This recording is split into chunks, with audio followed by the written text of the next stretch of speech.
Eu acho que é assim também, que eu pergunto. Pode perguntar. Sim, sim, sim. Ora então, Isto muito aqui. bom dia a todos. Bem-vindos a Professora este Tifo. Dia do Coração Saudável, por uma Universidade Saudável. Quero, em primeiro lugar, cumprimentá-los a todos, dar as boas-vindas, agradecer o estarem aqui hoje connosco. Esta é uma iniciativa da Faculdade, é uma iniciativa, em particular, do Centro Cardiovascular da Universidade de Lisboa, mas, acima de tudo, é uma grande iniciativa da nossa Faculdade e da nossa Universidade, em colaboração com outras faculdades, como a Faculdade de Motricidade Humana e outras das estruturas da nossa Universidade que deram, o Estado Universitário e outros, que deram o seu contributo para que possamos hoje iniciar este projeto. Hoje iremos ter um dia especial e já irei falar um pouco sobre o seu desenvolvimento e aquilo que vamos ter aqui ao longo do dia. E amanhã teremos ainda um dia mais especial, esse mais dedicado à atividade física e dedicado a alguns aspectos relacionados com a mobilidade, porque amanhã é mesmo o Dia Mundial do Coração. Mas eu gostava, antes de, sem querer amassar muito, vos dar um bocadinho o contexto, porque este enfoque no coração, porque este enfoque nas doenças cardiovasculares. Muita gente não sabe, iremos ter durante o debate a oportunidade de apreciar isso, que as doenças cardiovasculares são a causa número 1 de mortalidade e de morbilidade, ou seja, aquilo que afeta mais as populações em todo o mundo. Quer países civilizados, ditos civilizados ou desenvolvidos, quer países em desenvolvimento, quer no primeiro, segundo, terceiro mundo, quarto mundo, as doenças cardiovasculares, quer no homem, quer na mulher, são a principal causa de mortalidade. Aliás, um facto que é desconhecido de muita gente é que, por exemplo, as senhoras com cancro da mama, a causa número 1 de mortalidade não é pelo cancro, mas é pela doença cardiovascular, o que pode ser uma surpresa para alguns. E o que é interessante também de realçar é o facto de haver um grande peso naquilo que é e aquilo que representam as doenças cardiovasculares. Só para ter uma pequena ideia, e não quero amassar muito com números, o peso que hoje em dia está calculado para o que significa as doenças cardiovasculares no dito orçamento da União Europeia são 200 bilhões de euros por ano. Este é o peso das doenças cardiovasculares na nossa comunidade. E o que é interessante ver é que, apesar disto, tem havido um avanço extraordinário da medicina cardiovascular ao longo destes últimos anos. E este é um slide que eu gosto muito de mostrar, porque mostra ao longo, desde os anos 50 até à atualidade, esta é a taxa de mortalidade global. E o que podemos ver é que, à medida que foram introduzidos vários elementos, quer vários tipos de intervenção, quer fármacos, quer dispositivos, verifica-se um impacto na mortalidade global. Ou seja, os avanços em medicina cardiovascular permitiram uma redução de cerca de 80% da mortalidade, ou se quisermos dizer por outras palavras, se virmos os últimos 10 anos de aumento da esperança de vida, como sabem tem vindo a aumentar, 80% foram devidos aos avanços em medicina cardiovascular. O cancro, por exemplo, que é também uma área muito importante, o contributo que deu foi cerca de 8, 9 meses. Para ter uma noção relativa do peso de cada uma destas áreas. E, portanto, o peso que queremos dar às doenças cardiovasculares, por esta razão, é que, ao contrário de outras patologias um pouco mais complexas, as doenças cardiovasculares, em 80% dos casos, são preveníveis. E esse é o grande enfoque hoje em dia da comunidade médica, da comunidade científica, é promover hábitos saudáveis de saúde, e é isso que estamos a começar a fazer hoje, promover, no fundo, aquilo que é possível fazer para prevenir a doença cardiovascular. 1 em 3 mortes, isto são dados do Eurostat, 1 em 3 mortes na União Europeia eram passíveis de ser prevenidos. Esta é a média geral, Portugal está aqui, não estamos até muito mal neste capítulo, mas estamos mais ou menos na média. Ou seja, 1 em 3 mortes poderiam ter sido prevenidas e a maior parte delas estão no âmbito das chamadas doenças cardiovasculares. E sabemos, desde há muitos anos, que existem fatores de risco para as doenças cardiovasculares. A hipertensão arterial, a hipercolesterolemia e o tabaco foram identificados há muitos anos. Este estudo é um estudo sobretudo para os estudantes e os estão a começar agora em particular. Irão ouvir falar muito do estudo Framingham, que foi um dos primeiros estudos populacionais que, de facto, demonstrou a relação entre determinados fatores de risco e o aparecimento de determinadas doenças, e neste caso concreto, das doenças cardiovasculares. E também, desde cedo, se percebeu que era possível, utilizando várias estratégias, reduzir o impacto desta doença. Mas um dos problemas que nós ainda temos é que estes fatores de risco têm um peso muito grande em todos os países e em Portugal, eu foco aqui a seta mostra Portugal. Isto é para a prevalência de hipertensão arterial.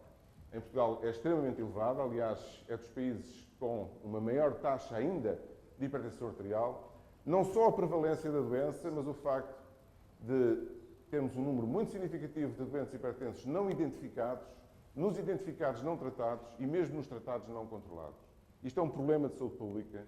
Temos, assim como o problema da obesidade, o problema do excesso de peso, que tem um impacto direto na diabetes.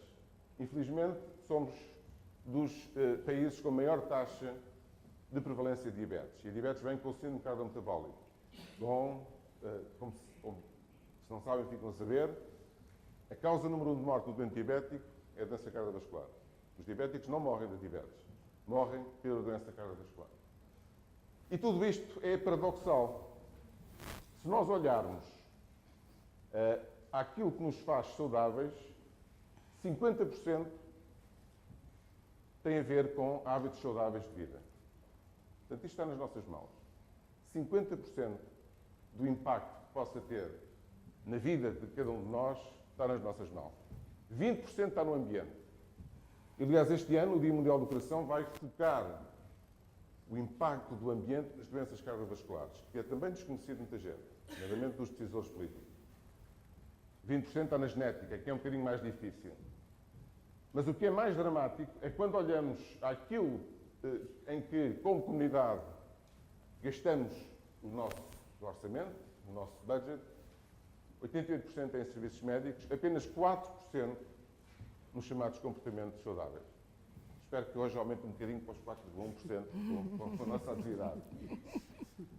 E, de facto, isto é dramático. E é por isso que tem havido um conjunto vasto de sociedades, de estruturas, que têm procurado dar a volta a isto.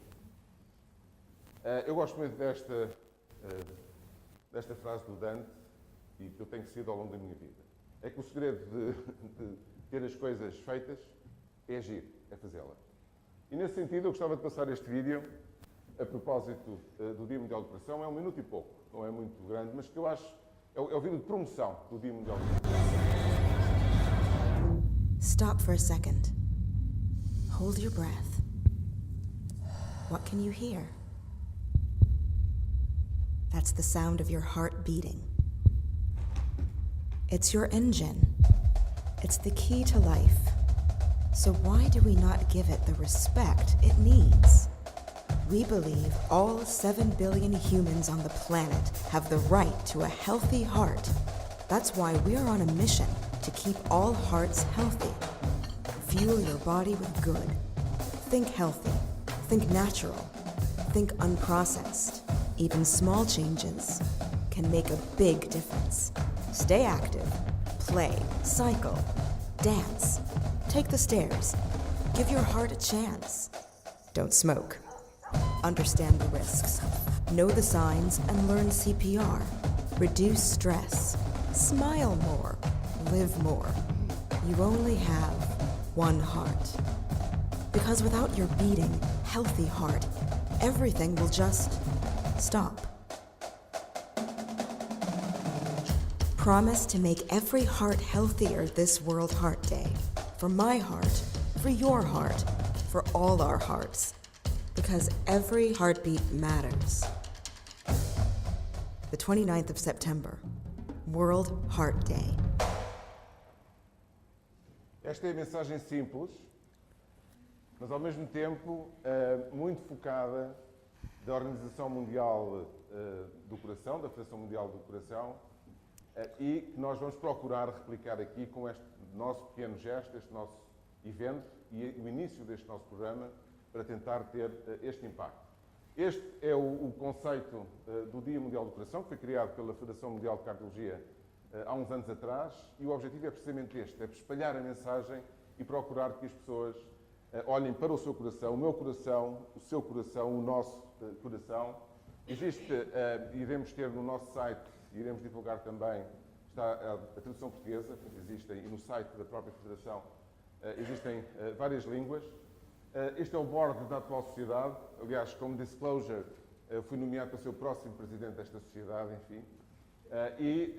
Temos aqui o atual board que está muito ligado a esta mensagem.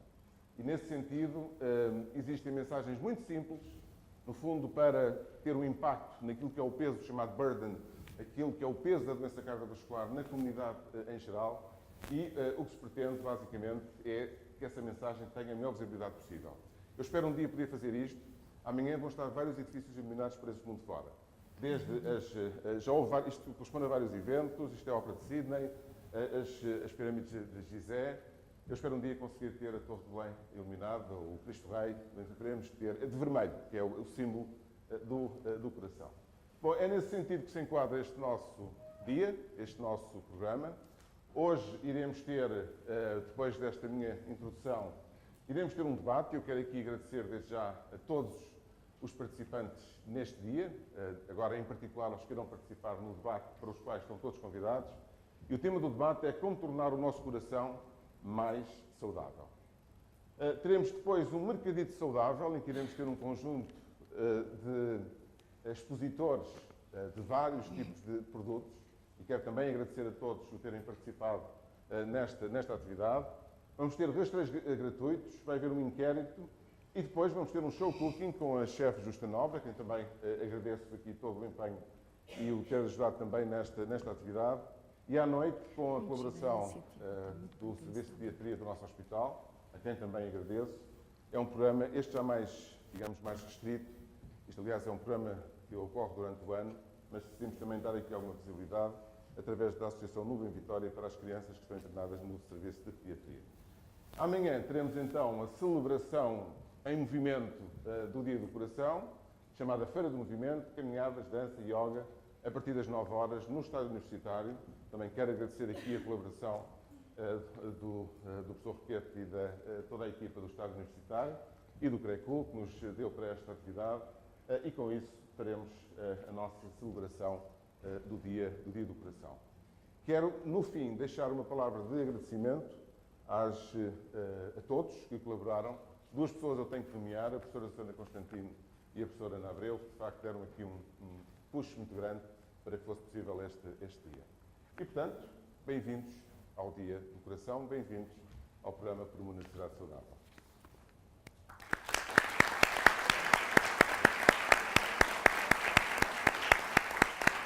Muito obrigado. O compasso de espera era para eu ler, não era para ter as palmas, porque dizer os nomes corretos. Nós vamos ter agora um debate e eu quero desde já convidar a senhora jornalista Filomena Barros, que é da Rádio Renascença e que vai estar agora a moderar este debate. Okay. E quero agradecer-lhe bastante por estar aqui hoje connosco e pedia a cada um dos intervenientes que pudesse vir para o palco para então podermos dar início ao debate.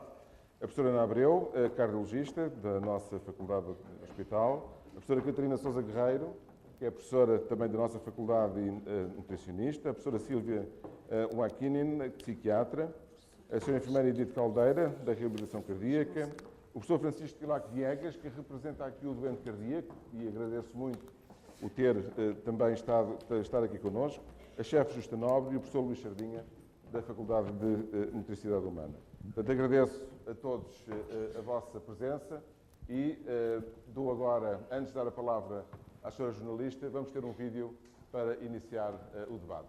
Então, vídeo, por favor.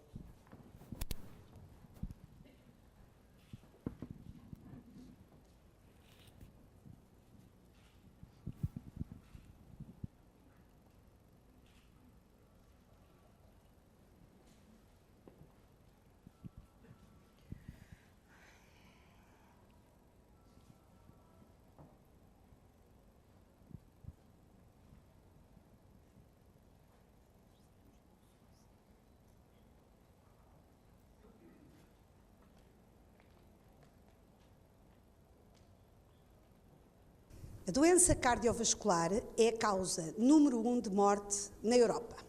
Sabemos em medicina que existem fatores de risco múltiplos que, se forem controlados, irão permitir reduzir esta mortalidade.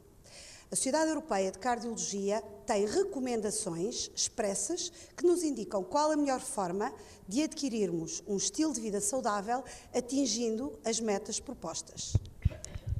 A questão que se coloca é saber se os nossos cidadãos sabem realmente o que é que prejudica a sua saúde cardiovascular. Será que os cidadãos conhecem essas recomendações? Será que as põem em prática? E a Faculdade de Medicina da Universidade de Lisboa é, sem dúvida, um dos locais adequados para esta discussão. E o que pretendemos agora, que estamos a comemorar o Dia Mundial do Coração, é ouvir o que é que os cidadãos têm a dizer sobre estes temas.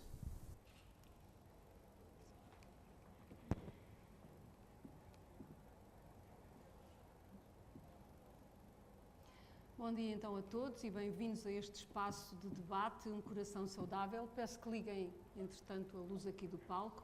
Muito obrigada. Muito bom ver desse lado uma plateia composta. Muito obrigada pela vossa presença. Agradeço também o convite que me foi feito para estar aqui a ouvir e a aprender com estes especialistas e a partilhar esta cerca de hora e meia convosco, a falar do coração e da saúde. São de várias áreas de conhecimento, os nossos ilustres convidados, áreas que têm tudo a ver com o que nos traz hoje aqui. Será que sabemos bem o que fazer para ter estilos de vida saudáveis? Até podemos saber, mas será que pomos esse conhecimento em prática? E se conhecemos a nossa saúde e o nosso coração? Ou como está o nosso coração? Algumas dessas questões foram, de facto, colocadas a várias pessoas, espalhadas aqui, encontradas aqui no espaço da faculdade. Vamos poder ouvir essas respostas e depois os comentários do nosso painel de convidados, que passo, entretanto, a apresentar. Professor Fausto Pinto, conhecido com certeza por muitos de vocês, diretor da Faculdade de Medicina, diretor do Serviço de Cardiologia do Centro Hospitalar Lisboa Norte, diretor do Departamento de Coração e Vasos do Centro Hospitalar Lisboa Norte, isto só para referir alguns pontos do seu vasto currículo. É também diretor do Centro Cardiovascular da Universidade de Lisboa, um dos organizadores deste evento. A professora Ana Abreu, cardiologista e professora de Cardiologia desta Faculdade de Medicina, é também coordenadora para a prevenção cardiovascular da Sociedade Portuguesa de Cardiologia. Professora Catarina Sousa Guerreiro, nutricionista, professora da área de nutrição desta faculdade e atual coordenadora da Licenciatura de Ciências da Nutrição e exerce igualmente atividade clínica na Fundação Champalimau. Professora Silvia Wakinin, psiquiatra, professora de Psiquiatria, aliás, desta Faculdade de Medicina da Universidade de Lisboa. A enfermeira Edith Caldeira, enfermeira de reabilitação do Serviço de Cardiologia do Centro Hospitalar Lisboa Norte, Hospital Polido de Valente. Professor Francisco Tilac Viegas, que se apresenta como doente profissional, é doente cardíaco, seguido na consulta de cardiologia do Centro Hospitalar Lisboa Norte, Hospital Santa Maria. O professor Luís Sardinha, que está aqui neste debate em substituição da professora Helena Santa Clara. O professor é professor catedrático, presidente da Faculdade de Motricidade Humana da Universidade de Lisboa, especialista na área de prescrição do exercício composição corporal funcional. E temos connosco também conhecida com certeza, a chefe Justa Nobre, um nome incontornável, chefe de cozinha, conhecida por reinventar a boa cozinha portuguesa. Bom dia e obrigada a todos pela vossa presença. Numa primeira breve ronda por todos, eu queria perguntar-lhes que contributo trazem para este debate. E, portanto, o professor Fausto Pinto já, na sua apresentação, já explicou um bocadinho, mas eu queria que, da sua parte, que contributo traz para este debate. Eu acho que é fundamental, e foi essa a ideia que presidiu a este debate, termos este conjunto de pessoas que, de facto, interpretam os vários ângulos com que podemos abordar a questão do coração saudável, da saúde, da promoção de estilos de vida saudáveis, que é algo que é diferente em relação àquilo que era a perspectiva convencional quando se olha para a medicina e quando se olha para o médico, em que, acima de tudo, se está a olhar para a doença. O que nós estamos a mudar hoje em dia, e nós, quando eu falo em nós, falo em comunidade médica, em comunidade científica, é querer, sobretudo ligado a esta área, é querer mudar o enfoque, claro que a doença é importante, como é óbvio, mas mudar o enfoque para a saúde e para a promoção de estilos saudáveis. E esse é o grande contributo que eu acho que a medicina pode dar, que é demonstrar pela evidência, demonstrar cientificamente aquilo que as pessoas falam e traduzir isto de uma forma que seja possível depois ser facilmente compreendida, facilmente disseminada e facilmente praticada pelas populações. Muito obrigada. A ordem, neste caso, vai ser um bocado aleatória. Eu passava ao professor Francisco. Eu acho que têm todos micromóvel, não têm? Então... está aqui, está ali, professor, está ali. Portanto... Está a fazer exercício já. Exato. Qual o seu contributo para este debate, professor Francisco? Olha, primeiro, se me permitir uma pequena nota, Sim. é com grande prazer que eu estou aqui, nesta universidade, desde 1961, portanto já lá vão alguns anos, e noto que estamos no auditório do João Lobo Antunes, que entrou no mesmo ano que eu, cada um na sua faculdade, e que na altura era o melhor aluno aqui vindo do curso de Medicina. E acho que foi um dos poucos a quem o professor Bruta Costa não teve que chumbar logo no primeiro ano, como era a regra na altura. O seu contributo. Em relação aos tempos mais recentes e ao meu profissionalismo como doente, não tenho senão de ser o melhor possível do tratamento que recebi aqui. Isso eu gostaria de registar, desde as urgências até há 5 anos atrás, até à professora Manuela Fiusa, que deve estar ali envergonhadíssima por eu dizer isso, mas que me perdoará certamente. Já poderá dar o seu testemunho como doente. Tenho um acompanhamento impecável. Muito bem. Agora, eu pego no que diz o professor Fausto. 90% da variância está explicada. E isso é formidável, é um problema em que é de uma raridade grande em matéria científica. 50% é estilos de vida, 20% genética, 20% cuidados médicos. Quer dizer, é um problema de tal maneira bem definido que só não se resolve se não se quiser. E neste caso, estar a tentar pôr todos os ónus no sistema médico, como é normalmente o caso, a mais neira. As coisas têm que se resolver se os doentes existentes e potenciais decidirem colaborar com o sistema médico. Já percebemos que tem sido bem tratado e que está contente de aqui estar. Professor, temos que... Isso é a minha nota prévia. Está bem. Agora, o que é que me oferece dizer nesta altura? É os 50% do lifestyle, dos estilos de vida. E aqui há necessidade de dissecarmos, para usar uma palavra apropriada ao ambiente em que estamos, dissecarmos um bocado mais o que é que são esses 50%. E, essencialmente, penso eu, na minha qualidade de doente, que tenta ser representativo, acho eu que grande parte tem a ver com a forma como trabalhamos, com a forma como comemos e com a forma como nos relacionamos na nossa vida emocional, próxima ou cada vez mais dependente do ambiente de trabalho. Portanto, estes 3 vetores, para mim, são vetores importantes de discussão e equiparo que é para deixar... Muito obrigada. Muito obrigada. Chefe Justa-Nobre, qual o contributo que traz para este debate? Bom dia, é um prazer estar aqui. Eu vou falar o contributo que eu trago para este debate, ou trago para este problema de coração. Eu, como chefe de cozinha, como profissional de cozinha, e de cozinha tradicional portuguesa, eu acho que tenho um papel importante, ou pelo menos tenho uma obrigação de mexer em alguns pratos da cozinha tradicional portuguesa. Quero muito gordos, muita gordura, muito sal, tinham alguns deles até com falta de vegetais, e eu decidi mexer nos pratos da cozinha portuguesa e realmente pôr lá produtos muito mais saudáveis, não só para o coração, mas para todo o nosso organismo e para todo o nosso bem-estar. Portanto, a minha função foi tirar gordura, tirar sal, principalmente tirar açúcar, porque também é um perigo, e algum cuidado com as cozeduras e comermos... Aliás, habituar os clientes comem o que querem, mas muitas vezes os clientes vão ao restaurante e escolhem do que há na carta. Portanto, se nós tivermos bons produtos na carta, eles habituam-se a escolher bons produtos.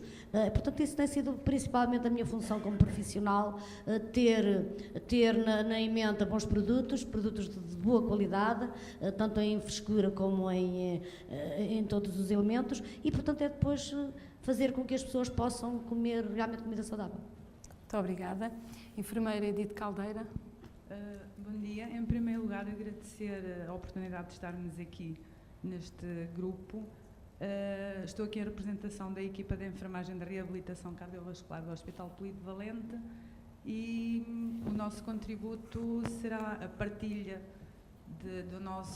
do contacto diário que temos com os doentes que estão neste momento a frequentar o programa e os outros que já frequentaram, na tentativa de lhes ajudar a adquirir ou a recuperar a sua qualidade de vida, através de tudo o que fazemos enquanto eles lá estão no programa.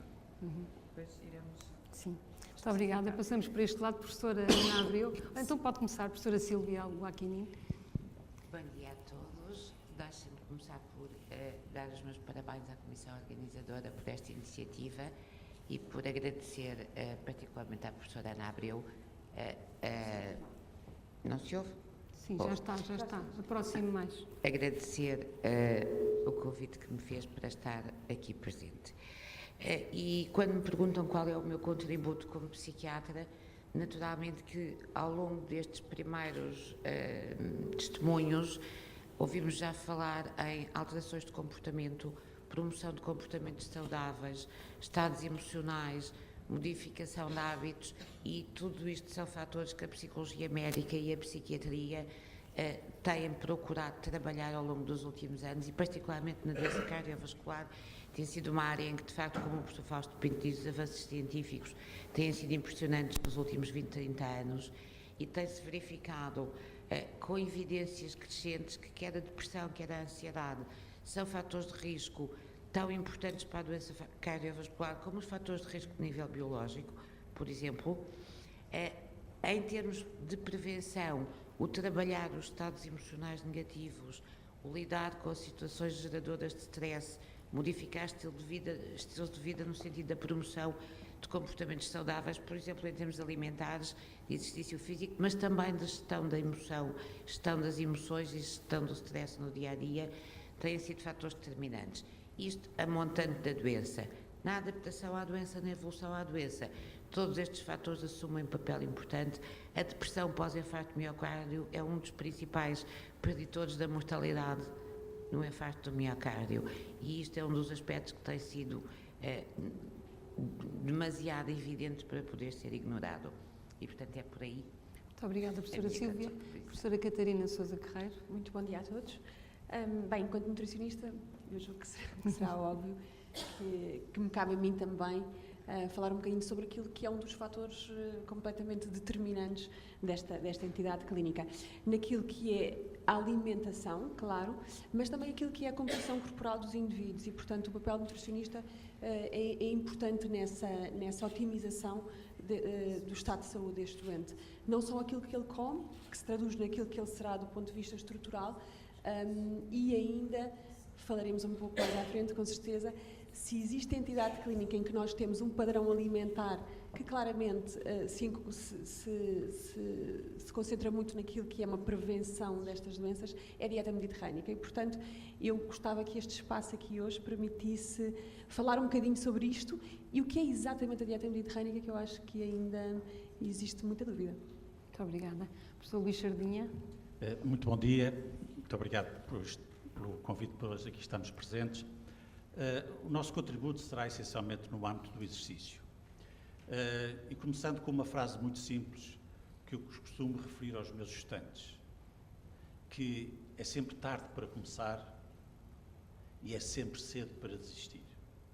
É uma frase que, de alguma forma, alinha com aquela que talvez seja o reconhecimento mais relevante do grande epidemiologista da atividade física, o Jeremy Morris, em Londres, quando, nos anos 50, começou a identificar, afinal, qual era a morbilidade e a mortalidade no âmbito do trabalho, daqueles que eram os condutores dos autocarros de Londres, com o modelo sedentário, passavam 8 horas sentados, versus aqueles que eram, na altura, os autocarros com 2 andares, em que os controladores dos bilhetes andavam para trás e para a frente e a subir cerca de 800 escadas por dia, e que a mortalidade por razão cardiovascular era 50% superior nos condutores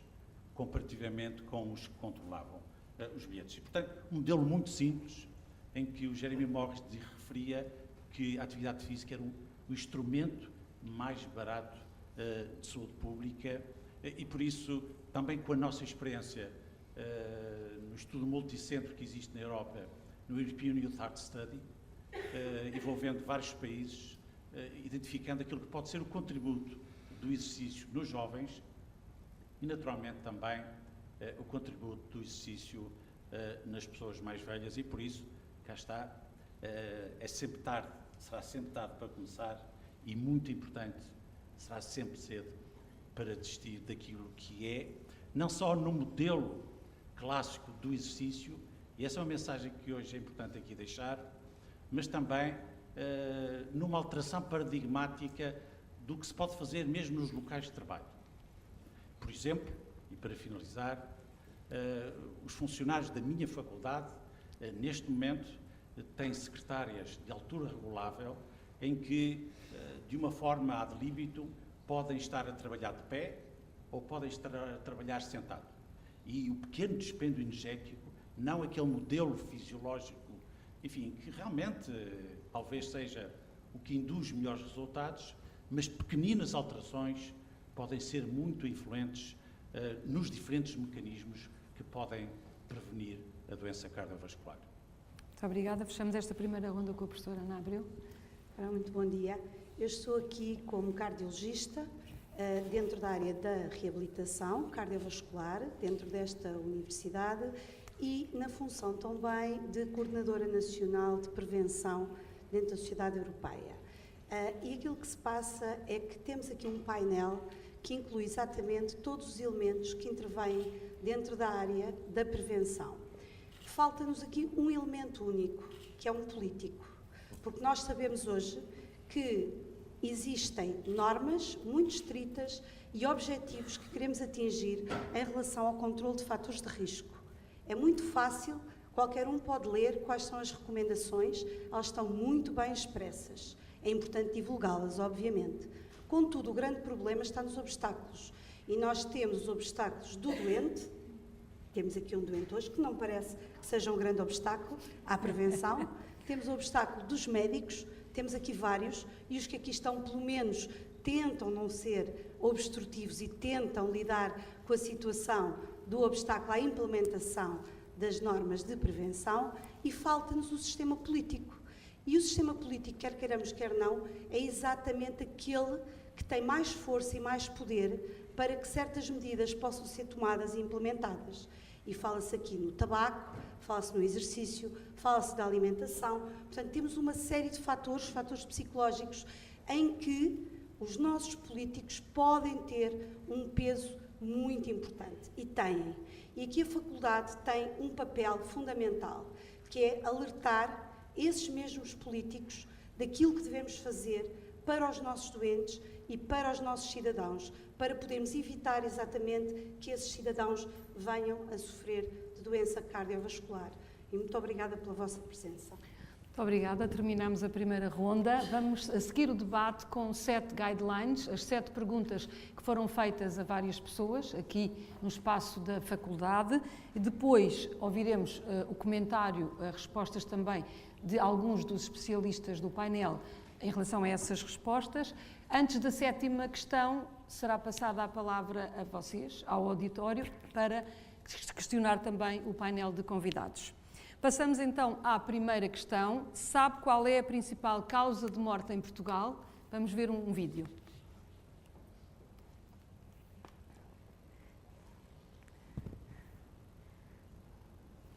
É já a seguir.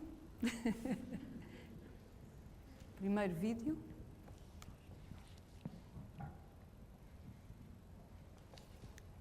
Sabe qual é a principal causa de morte em Portugal? Julgo que seja infarto de miocárdio. Eu penso que seja infarto. Primeira causa de morte.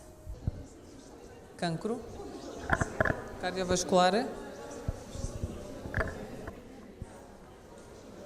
Acidentes cardiovasculares. Olha, não sei se será a má alimentação, será o do coração, não sei. Talvez. Não sei. Não estou ciente. Não. Acidentes, talvez. Que acidente? Cardiovasculares? Não faço a mínima ideia. Não tenho ideia, mas talvez o cancro, não? Principal causa de morte em Portugal, doenças cardiovasculares, provavelmente. O acidente vascular cerebral. Professor Fausto Pinto, ainda há, de facto, um grande desconhecimento em relação a esta situação. Sim, é um facto. E repare, isto é uma população selecionada, uma população muito educada. Num espaço destes. Isto, aliás, é um problema global. Isto não é um problema português, é um problema nacional. E há vários inquéritos que têm sido feitos e, de uma forma geral, 8 em 10 pessoas dizem que é o cancro, a causa número 1 de mortalidade. É claro que depois, se quisermos ser um pouco mais concretos, se formos por estratos etários, grupos etários, enfim, poderá haver pequenas variações. Mas, no global, de facto, a principal causa de mortalidade e de morbilidade ainda são, infelizmente, as doenças cardiovasculares. Eu digo infelizmente porque são causas preveníveis. E, aliás, aqui é importante realçar um outro aspecto que é os fatores de risco para as doenças cardiovasculares são exatamente os mesmos para outro tipo de patologias consideradas as doenças não transmissíveis. E, a propósito, dizer que há 2 dias nas Nações Unidas e na Organização Mundial de Saúde em Geneve foi apresentado um documento, e existe neste momento, pela primeira vez, um enfoque. É curioso, como estas coisas se falam há tantos anos e demora tanto tempo até que tenha alguma atenção. Aquilo que a professora Abel disse foi muito importante. De facto, nós podemos estar a conversar, mas depois, se não houver a capacidade de implementar de uma forma um pouco mais direta aquilo que andamos a dizer, as coisas acabam por não acontecer. Mas foi aprovado um documento sobre o impacto das doenças não transmissíveis e um programa de prevenção para esta área, porque todas as doenças não transmissíveis acabam por ter, desde o tabaco, à má alimentação, à falta de exercício, há todo um conjunto de fatores de risco que são comuns às várias doenças ditas não transmissíveis, em que está incluído o cancro também, as doenças respiratórias e, claro, as doenças cardiovasculares.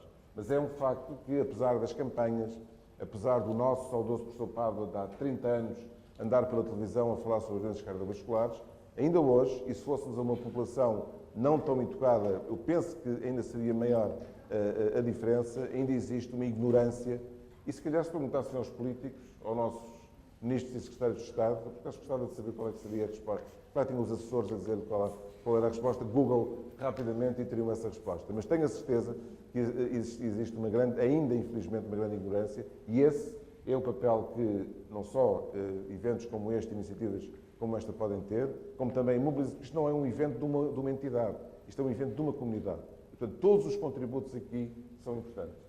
Espero que a comunicação social comece a passar também melhor essa informação.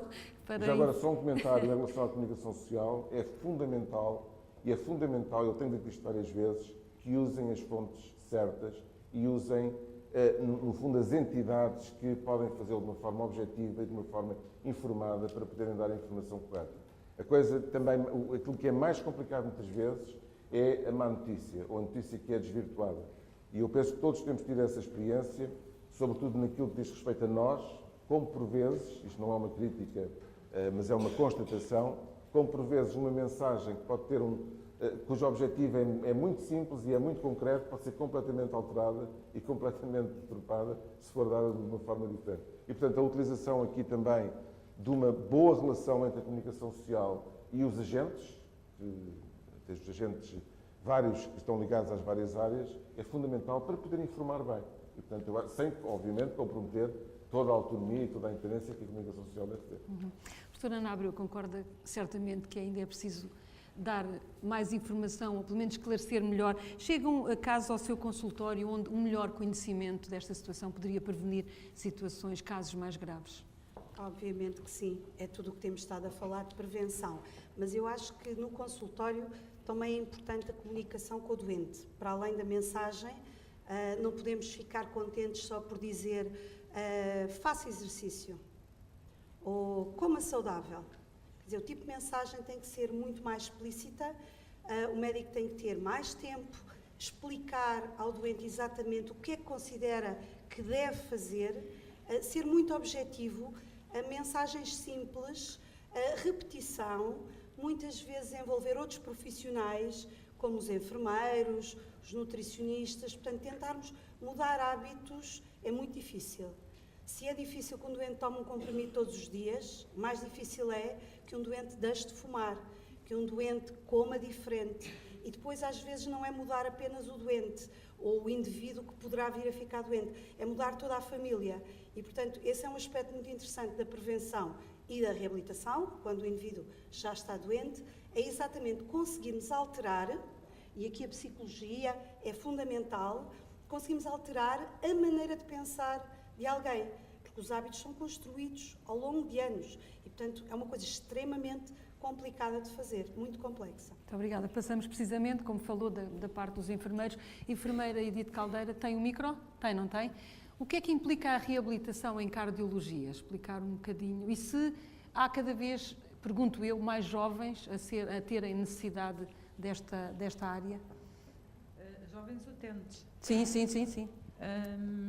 Sim, cada vez mais temos utentes, eu vou chamar utentes, não vou chamar doentes, a cumprir o programa de reabilitação cardiovascular, jovens, na faixa etária dos 30, e que é necessário, de facto, mudar muitos hábitos de vida para que se tornem saudáveis. Eles vêm sempre com muitas dúvidas, muitos vêm com vontade de querer aprender tudo rápido para começar a mudança rápido também, de maneira a ver os efeitos, mas é necessário ir reforçando sempre, de sessão para sessão, lembrar sempre que tem que tomar a medicação, que os que fumam têm que, alguns já deixaram, outros ainda continuam, que têm que de facto pensar em deixar de fumar. O exercício depois não é só durante a sessão, porque ao fim de semana não há sessão, as sessões são só 3 vezes por semana. Há períodos em que fazemos pausas letivas, como nós lhes chamamos, e é necessário que eles continuem a praticar o exercício lá fora. Depois é também necessário a família, porque, e há bocado, quando a doutora Ana estava a falar, eu lembrei-me de uma família indiana em que tem hábitos de alimentação totalmente diferentes, e havia um senhor que estava a cumprir o programa que ele de vez em quando até gostava de comer assim uma comida um bocadinho diferente, que para nós é mais saudável, e a única forma que ele tinha era arranjar uma desculpa para ir a um restaurante sozinho, para poder comer aquilo que ele gostaria de comer, que em casa não podia, porque a família não ia aceitar. Portanto, também é trabalhar um bocado essa área e ir sempre insistindo, porque demora conseguir alterar hábitos. A envolvência da família não é sempre importante, e já falámos de um tipo de alimentação, vamos falar de uma alimentação completamente diferente, a indiana, não é? Vamos agora à segunda questão, ao segundo vídeo. A pergunta que foi feita: aconselha-se uma alimentação mediterrânica? Consegue dizer-nos 3 características desta alimentação? Vamos ver o que é que responderam.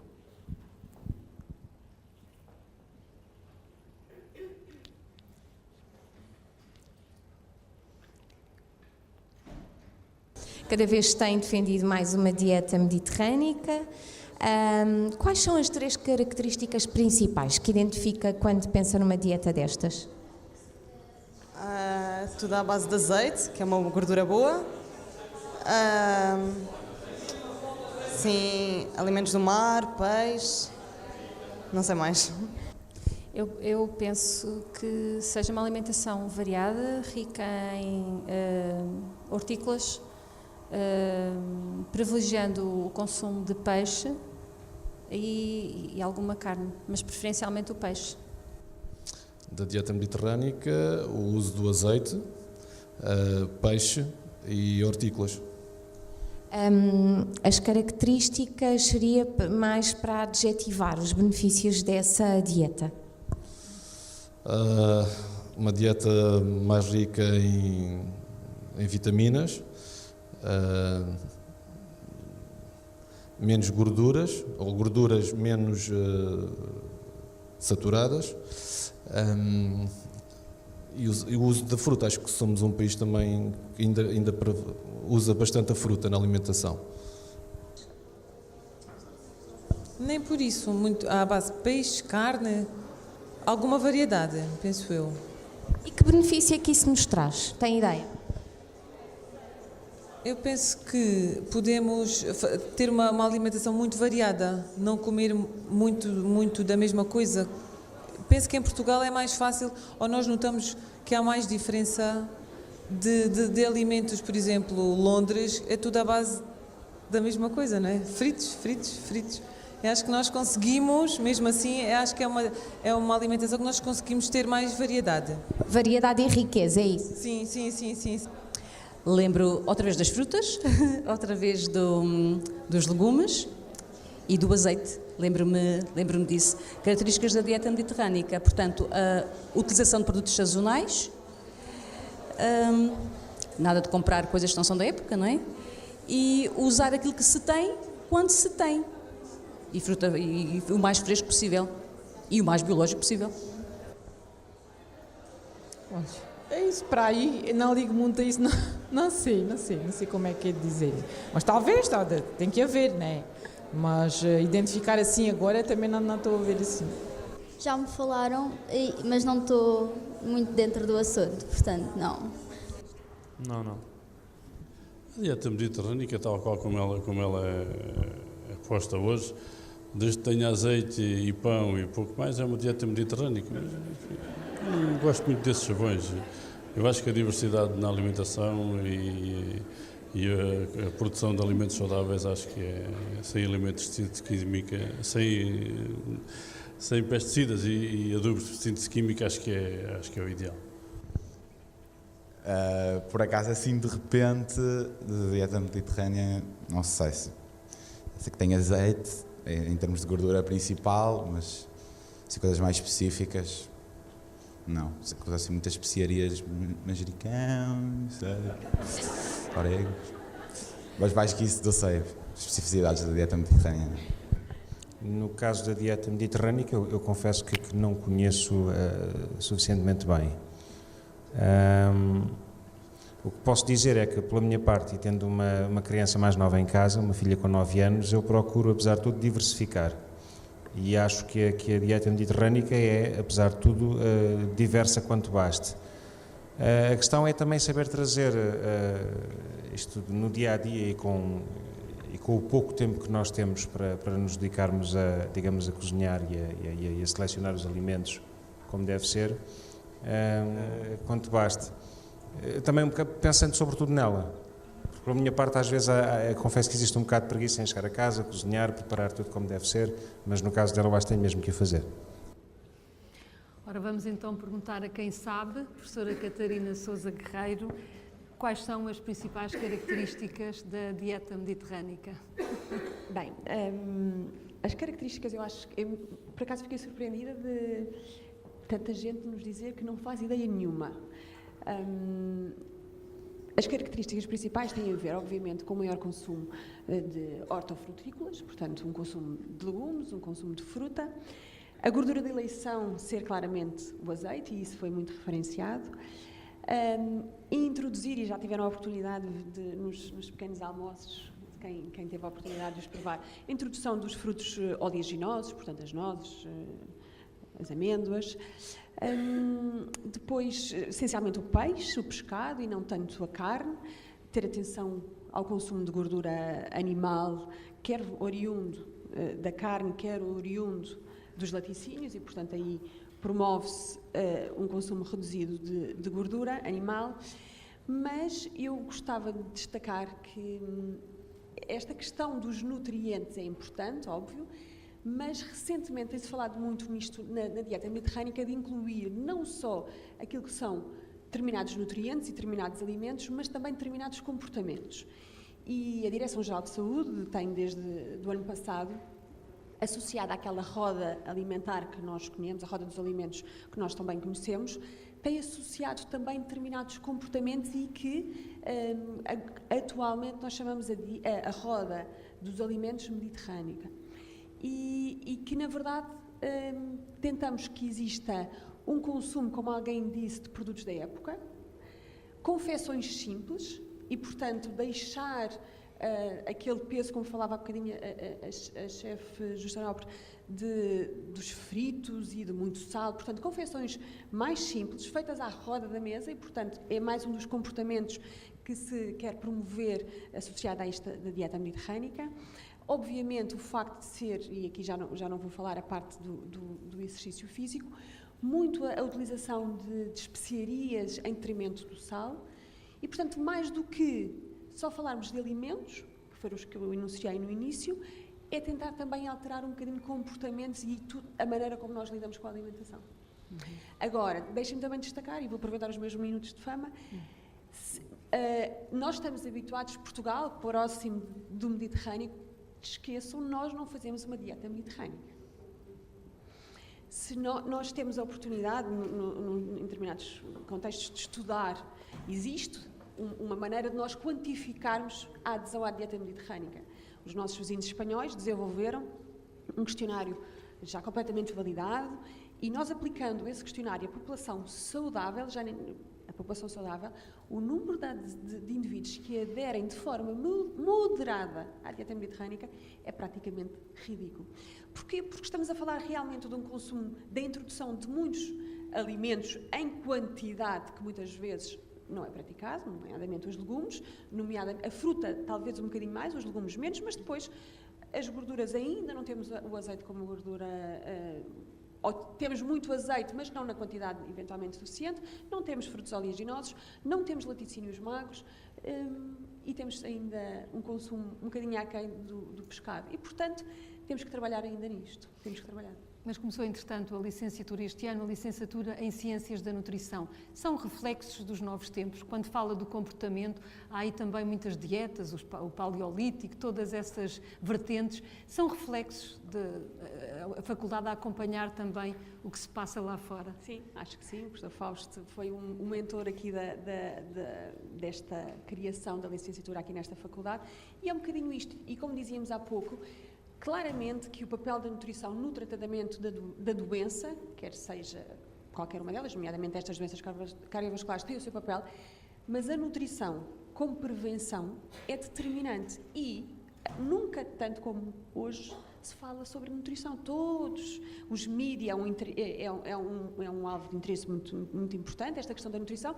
Claro que dá espaço para aqui algumas questões, como as dietas paleo, como as dietas detox, como muitas dessas. Agora, tem que haver momentos como estes, tem que haver comunicação social e buscar fontes credíveis, onde se passa uma mensagem.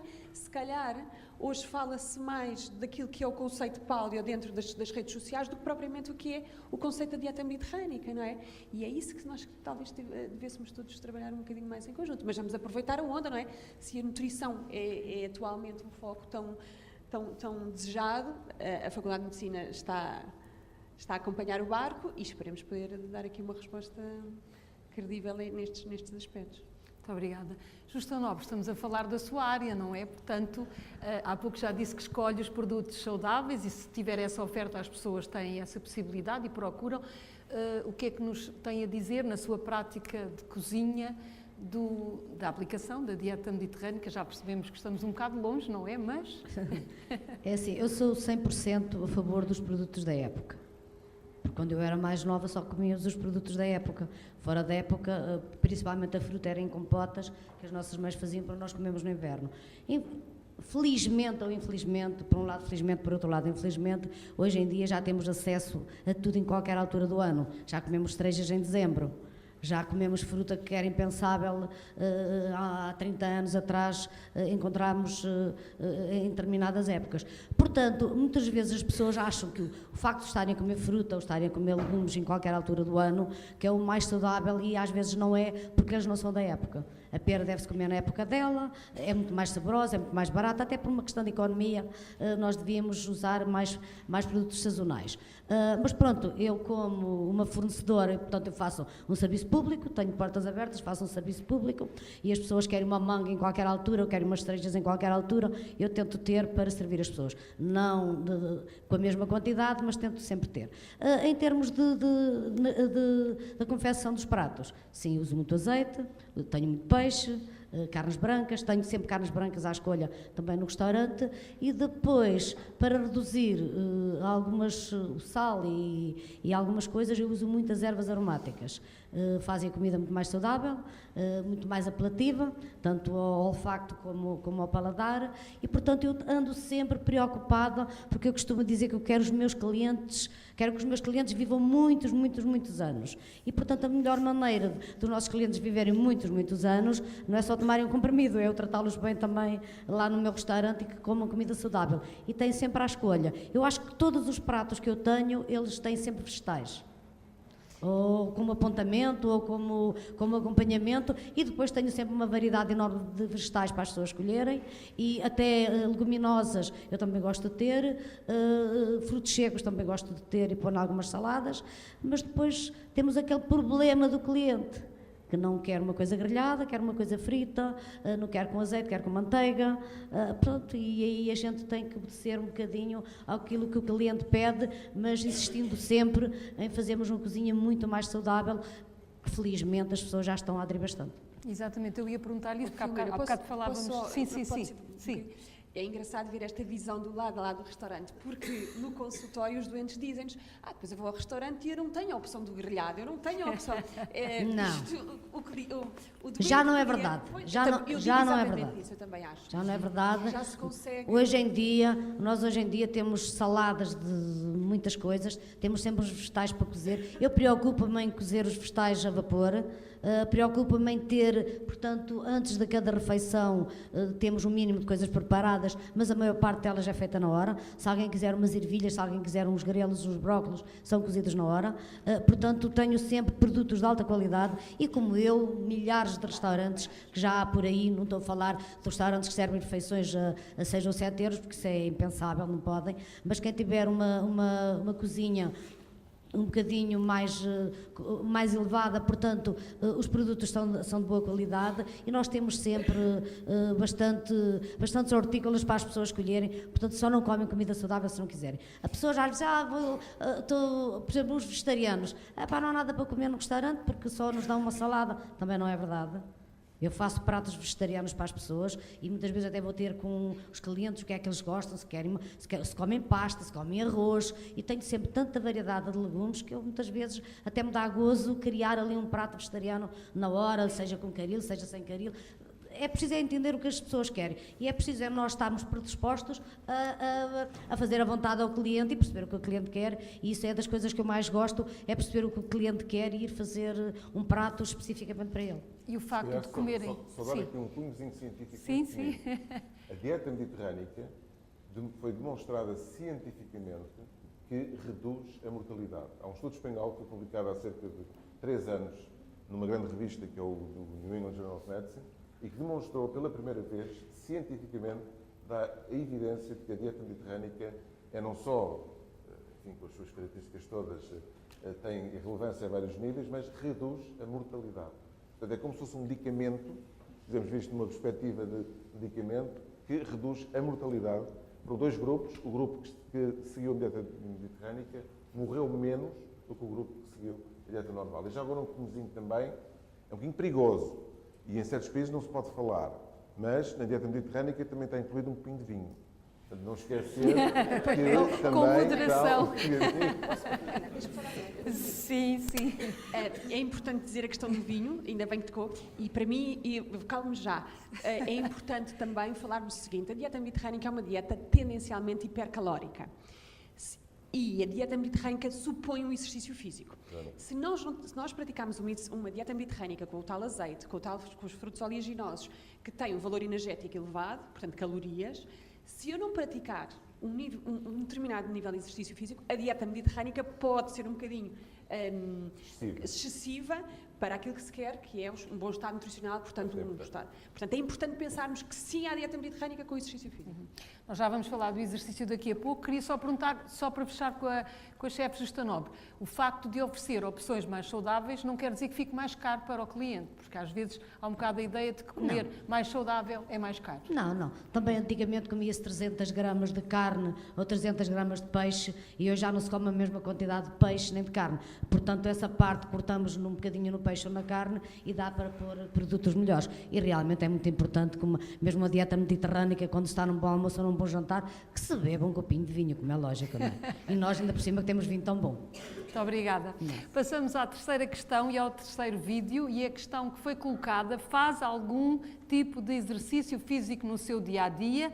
Qual e quantas vezes por semana? Vamos ver as respostas.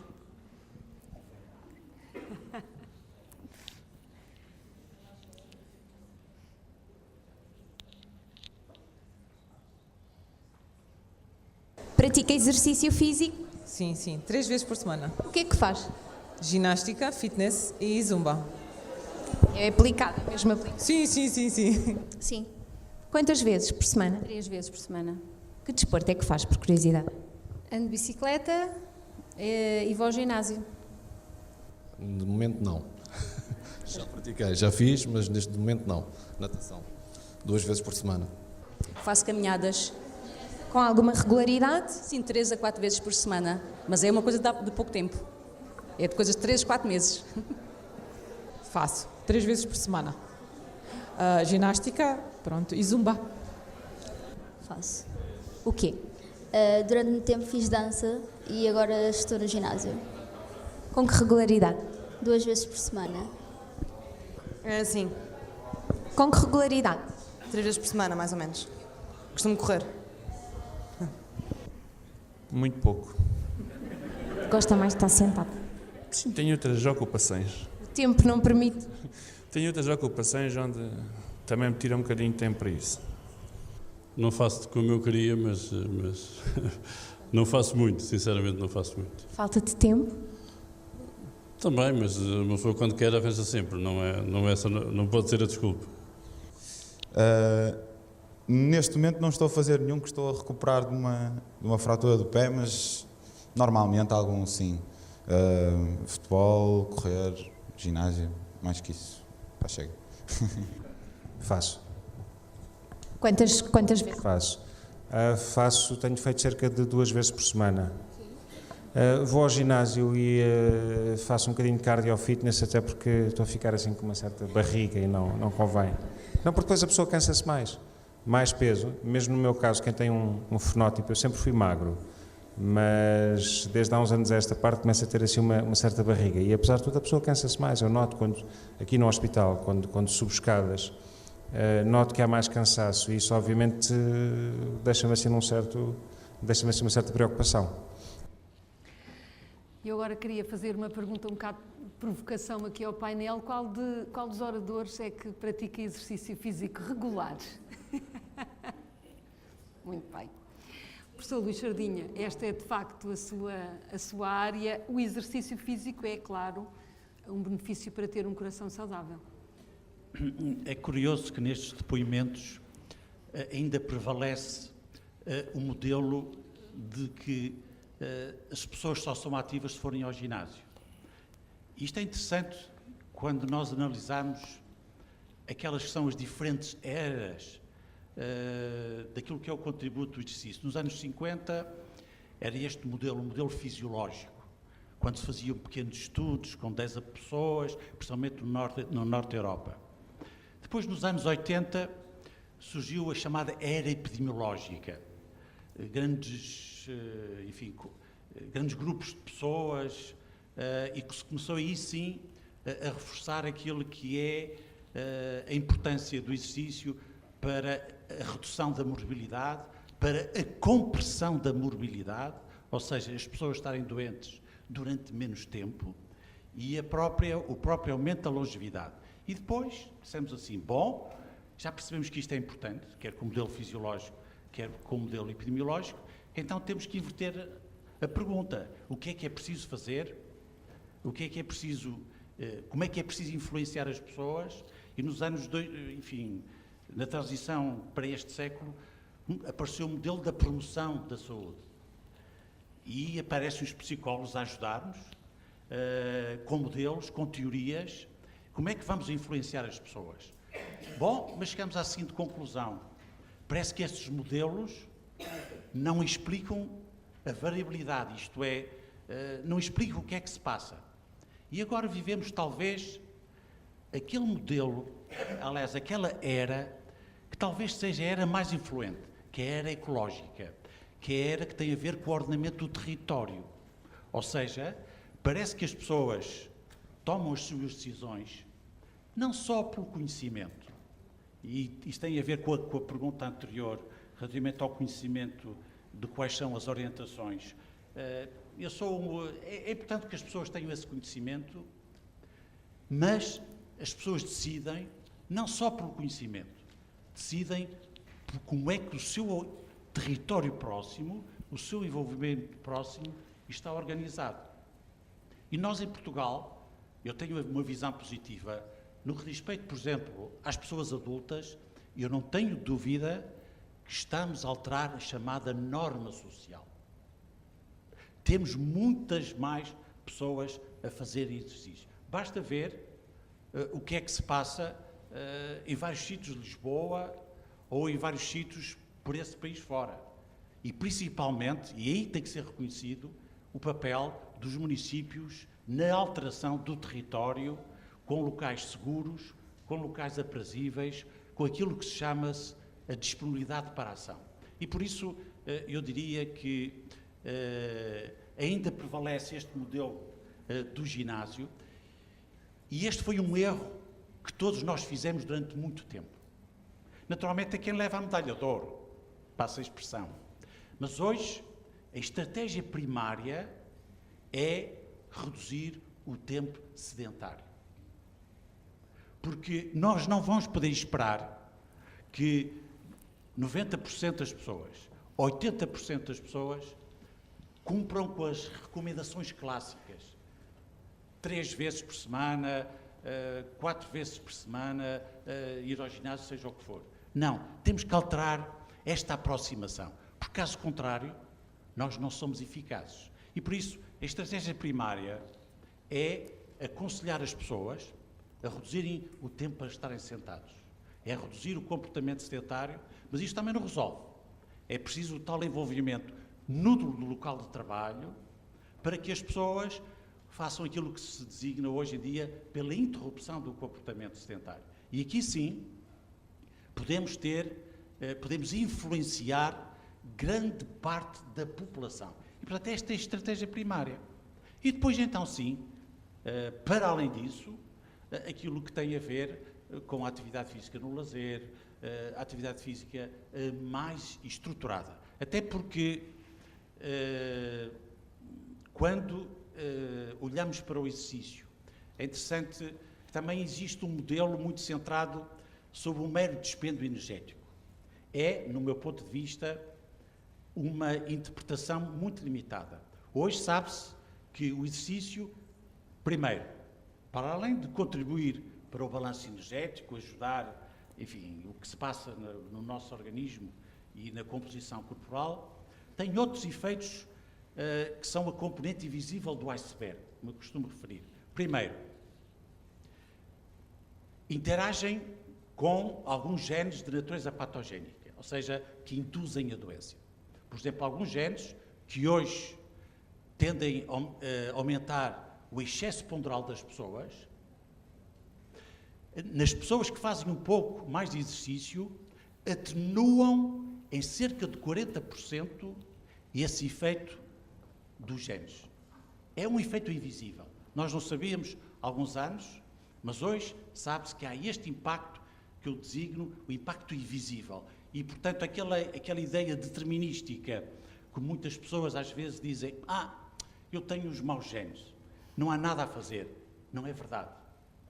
Não é verdade. Quer por esta interação, quer complementarmente, ainda há pouco tempo, salvo erro, foi publicado numa revista uma informação com gêmeos monozigóticos que foram acompanhados durante 30 anos e foram observar o gêmeo que tinha um estilo de vida, neste caso mais exercício, comparativamente com aquele que era mais sedentário.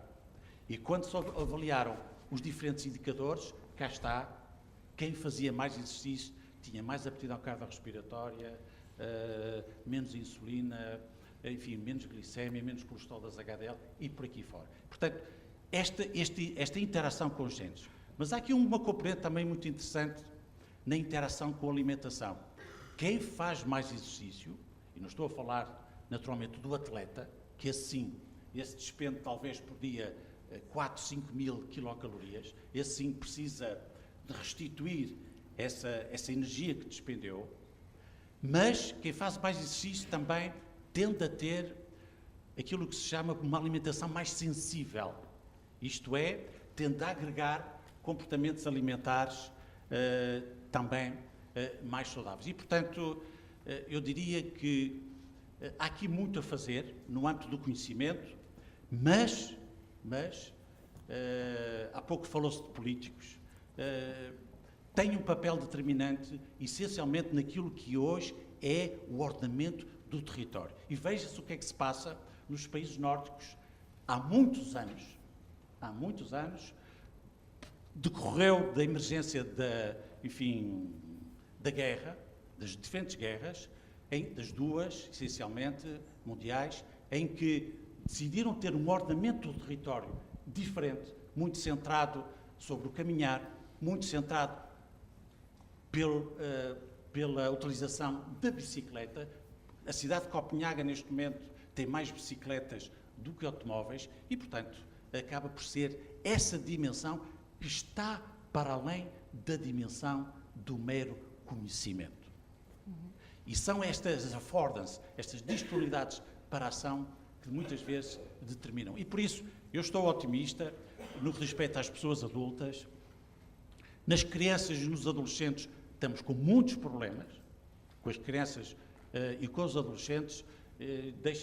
Já agora é interessante a iniciativa no âmbito do Sistema Nacional de Saúde, a possibilidade nos cuidados primários também haver aquilo que é o aconselhamento breve de 1, 2 minutos para influenciar as pessoas. Agora, sabemos que é um comportamento complexo e que necessita de várias fontes de influência, desde a influência da pessoa que efetua o aconselhamento, desde a influência de locais aprazíveis e com segurança.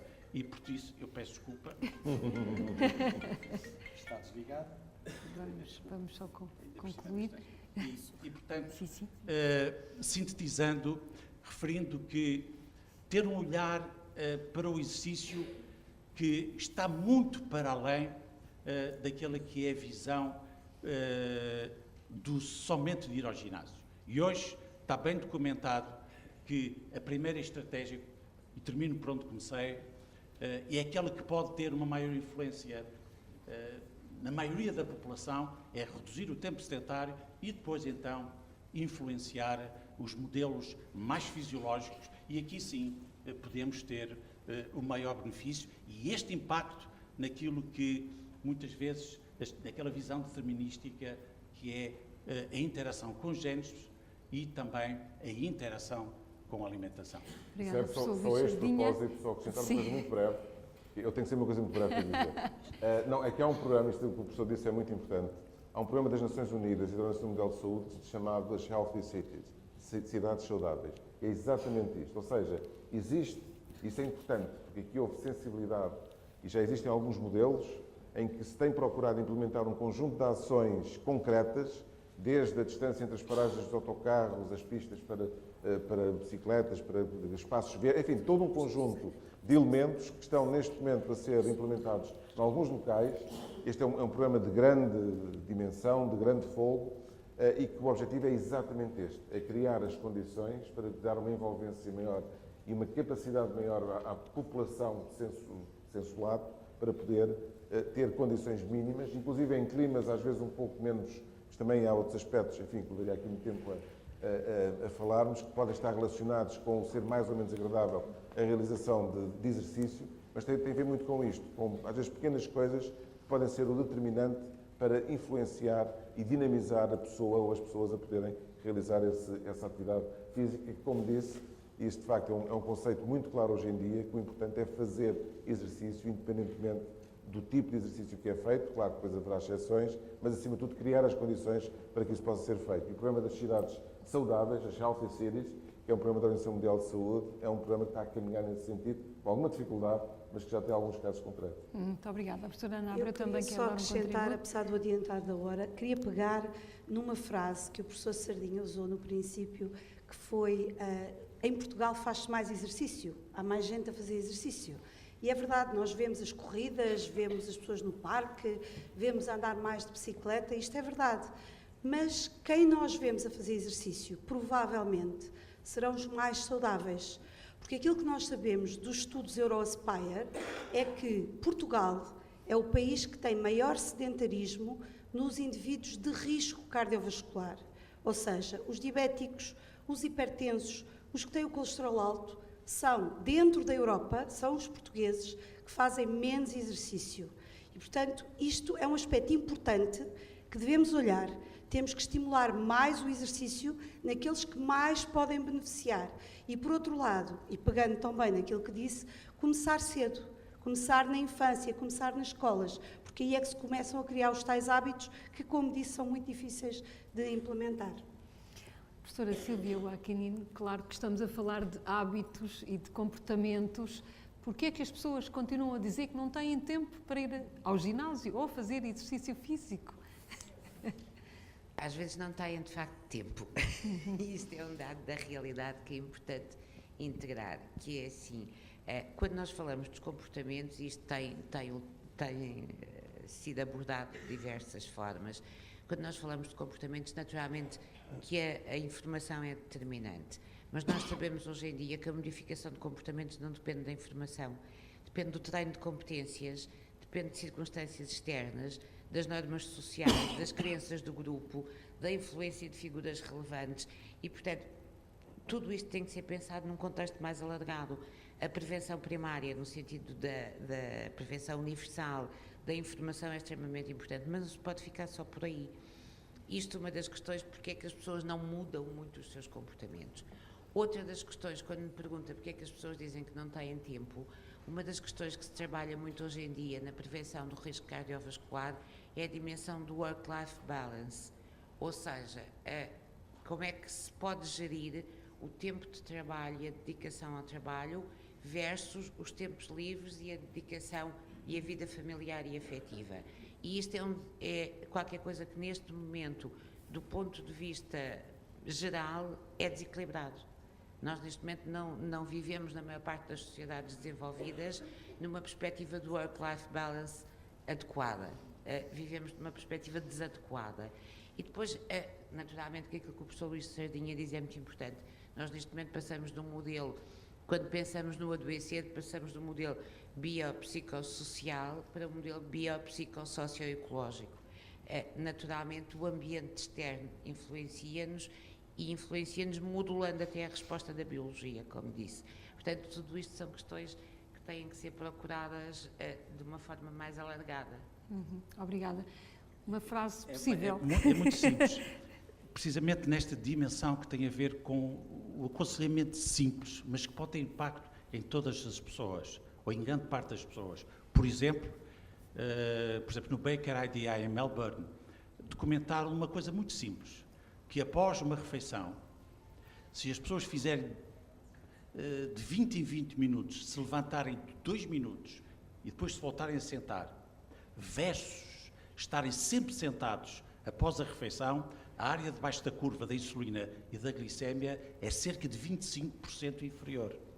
Ou seja, um comportamento tão simples como este e que não tem a ver com o modelo de fazer grandes intensidades do exercício, pode naturalmente influenciar estes parâmetros fisiológicos que cá está, tem muito a ver com a saúde vascular e com o funcionamento do coração. Muito obrigada. Vamos passar agora à quarta questão, ao próximo vídeo. E a questão que foi colocada: fuma quantos cigarros por dia? Vamos ver as respostas.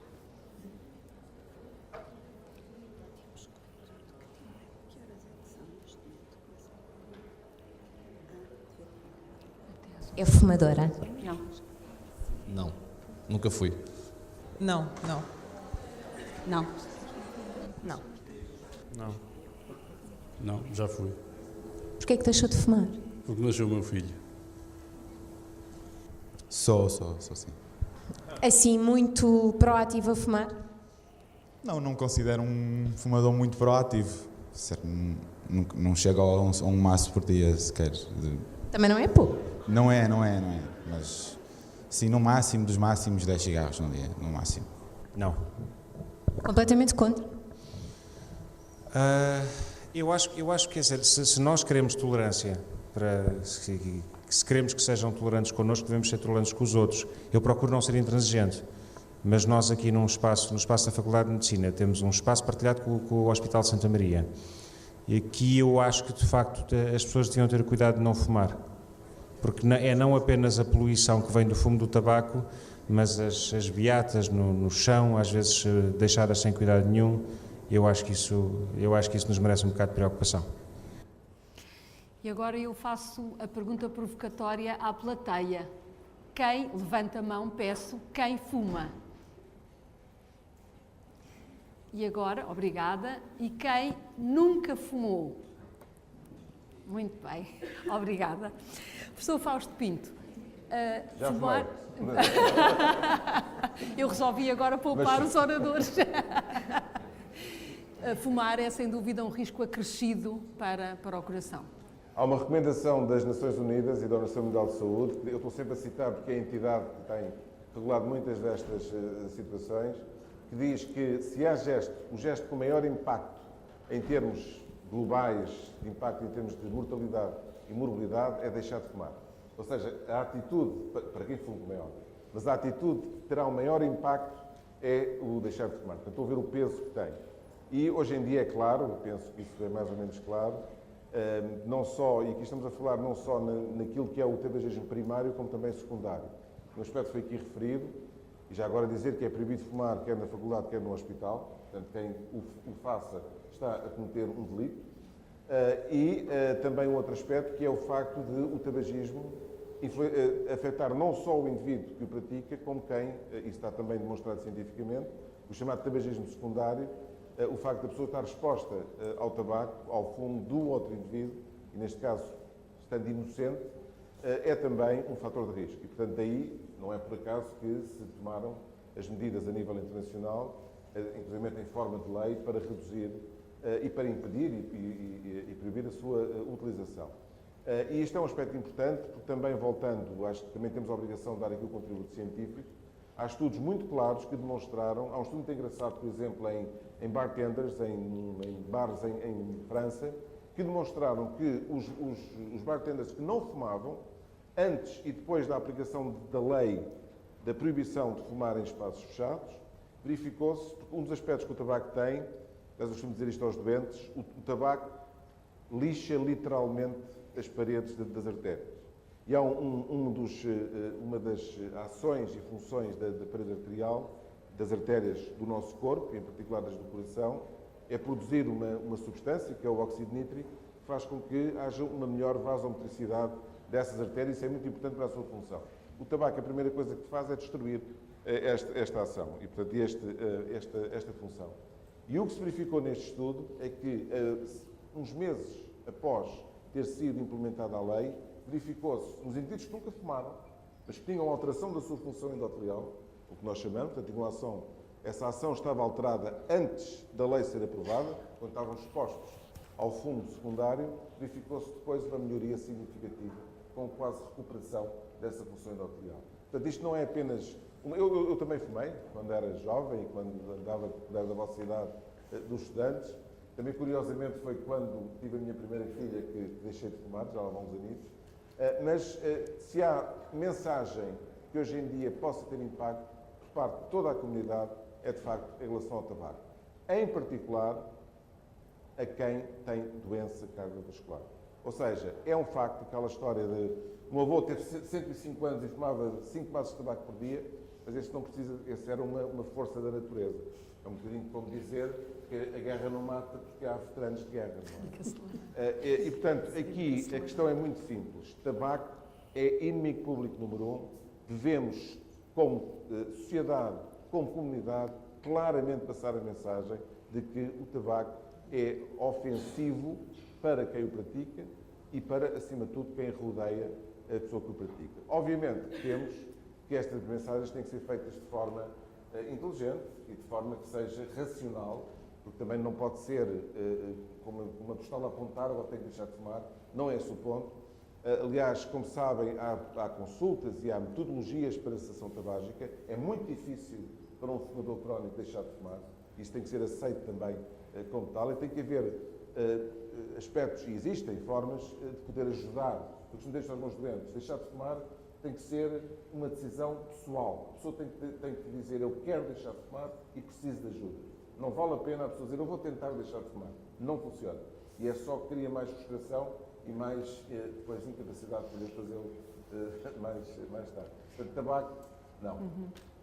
Eu queria ouvir a professora Silvia Waccanini exatamente pois qual é a estratégia para a pessoa tomar esta decisão pessoal. Qual é o... A estratégia para tomar uma decisão de parar um comportamento de risco, deixar de fumar, no caso, normalmente ou está associada a um acontecimento de vida marcante, por exemplo, o nascimento de um filho, como foi aqui dito, qualquer coisa que nos faz pensar um bocadinho como perspectivar o futuro de uma forma mais positiva e mais saudável, ou está associado a uma situação de risco intenso, por exemplo, no pós-infarto de miocárdio. E, quer numa situação, quer noutra, os níveis motivacionais são distintos e as emoções que estão associadas também são distintas. É muito engraçado porque, assim, quando é estudado o impacto das emoções negativas, do medo nos comportamentos de risco, muitas vezes esse impacto é negativo. Ou seja, se eu desencadear muito medo nas pessoas para tentar modificar o seu comportamento, muitas vezes aquilo que obtenho é uma reação de negação, uma resposta de negação e passar ao lado. Se eu tentar desencadear um conjunto de emoções positivas, aumentar o nível motivacional e procurar estruturar uma resposta face a qualquer coisa em que se equaciona os aspectos positivos e os aspectos negativos, provavelmente a resposta é distinta. E, de facto, quer em relação ao tabaco, quer em relação a outros comportamentos de risco, a dimensão, todos os métodos de cessação tabágica, desde os que pressupõem substituição da nicotina, ajudas farmacológicas, todos eles pressupõem a partir de um nível motivacional alto. Ou seja, aquilo que nós temos que trabalhar primeiro com as pessoas é o nível de motivação. E temos que ter em atenção que o nível de motivação não depende de uma avaliação racional. Depende de uma interação entre aspectos racionais e emocionais. E às vezes estamos à espera de uma resposta racional quando os determinantes são sobretudo emocionais. Isto cria aqui alguma tensão. Sem dúvida, cada caso é mesmo um caso, não é? Vamos passar à quinta questão e ao próximo vídeo. Sabe se a sua tensão e níveis de açúcar no sangue são normais? Isto devemos saber todos. Eu tive que ir ver as análises, mas...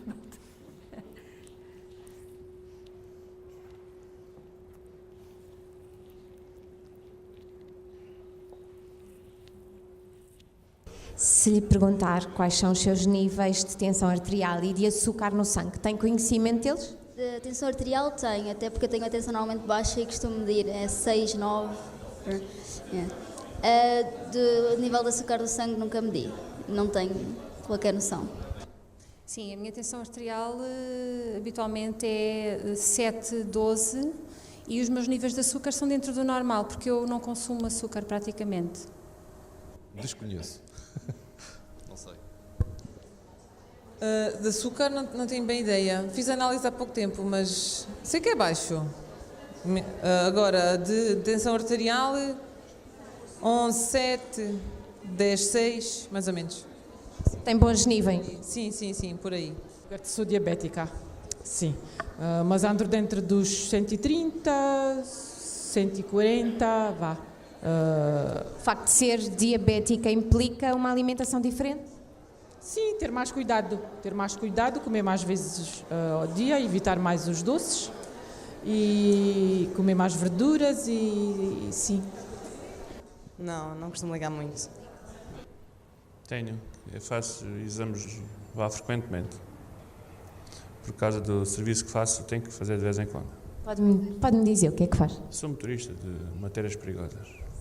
Tem que ter mesmo muita atenção também à sua saúde.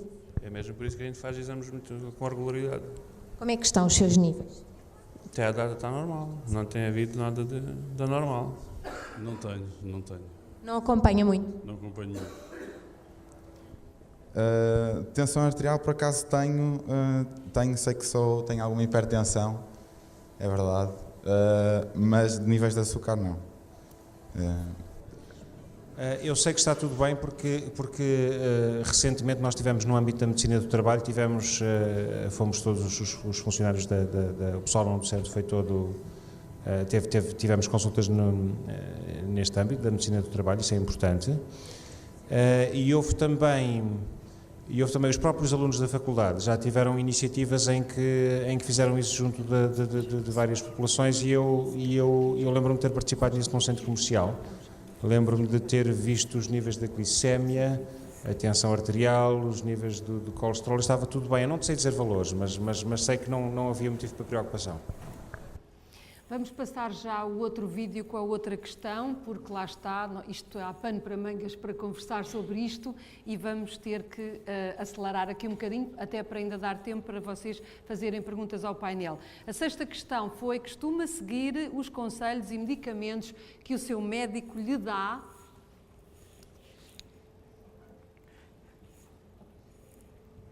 Quando vai ao médico, segue à risca os conselhos médicos e toma a medicação ou nem por isso? Sim. Sim, porque eu estou a tomar tamoxifeno agora, portanto...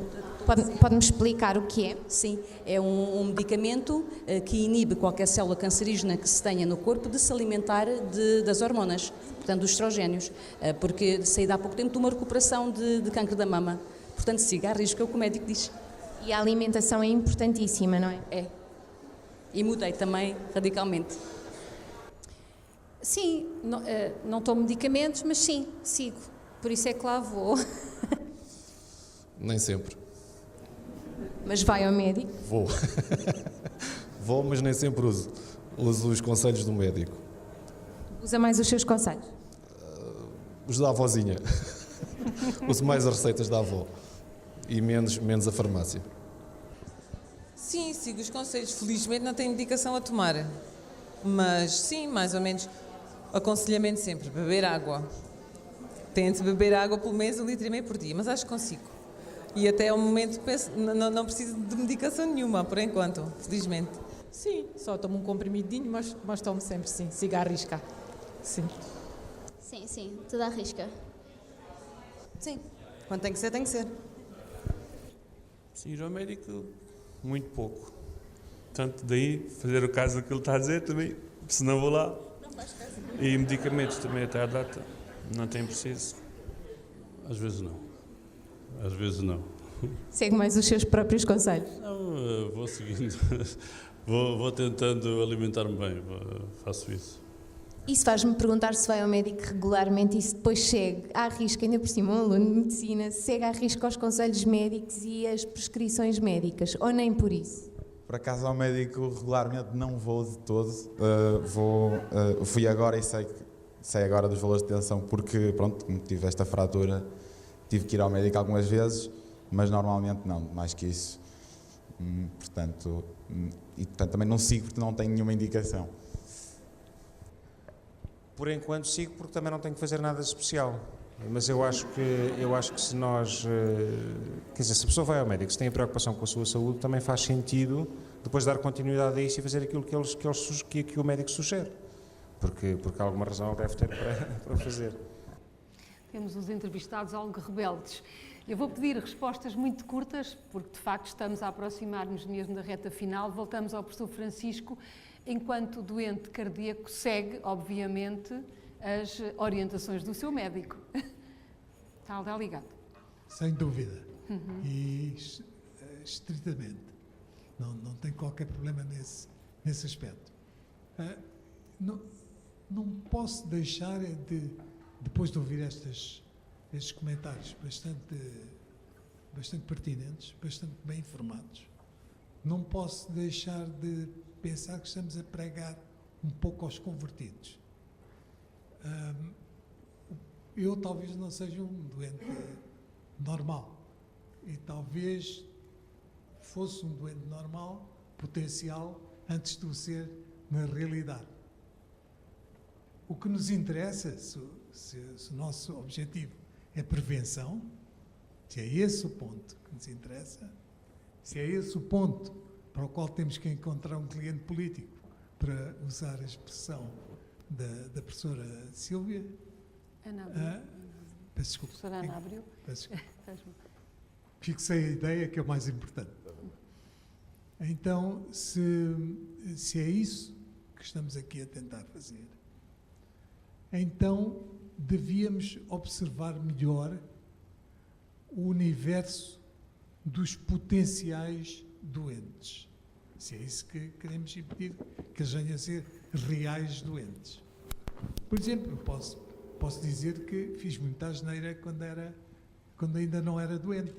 E as minhas asneiras certamente não eram de comer muito, nem de comer mal, eram talvez de ser demasiado acelerado profissionalmente.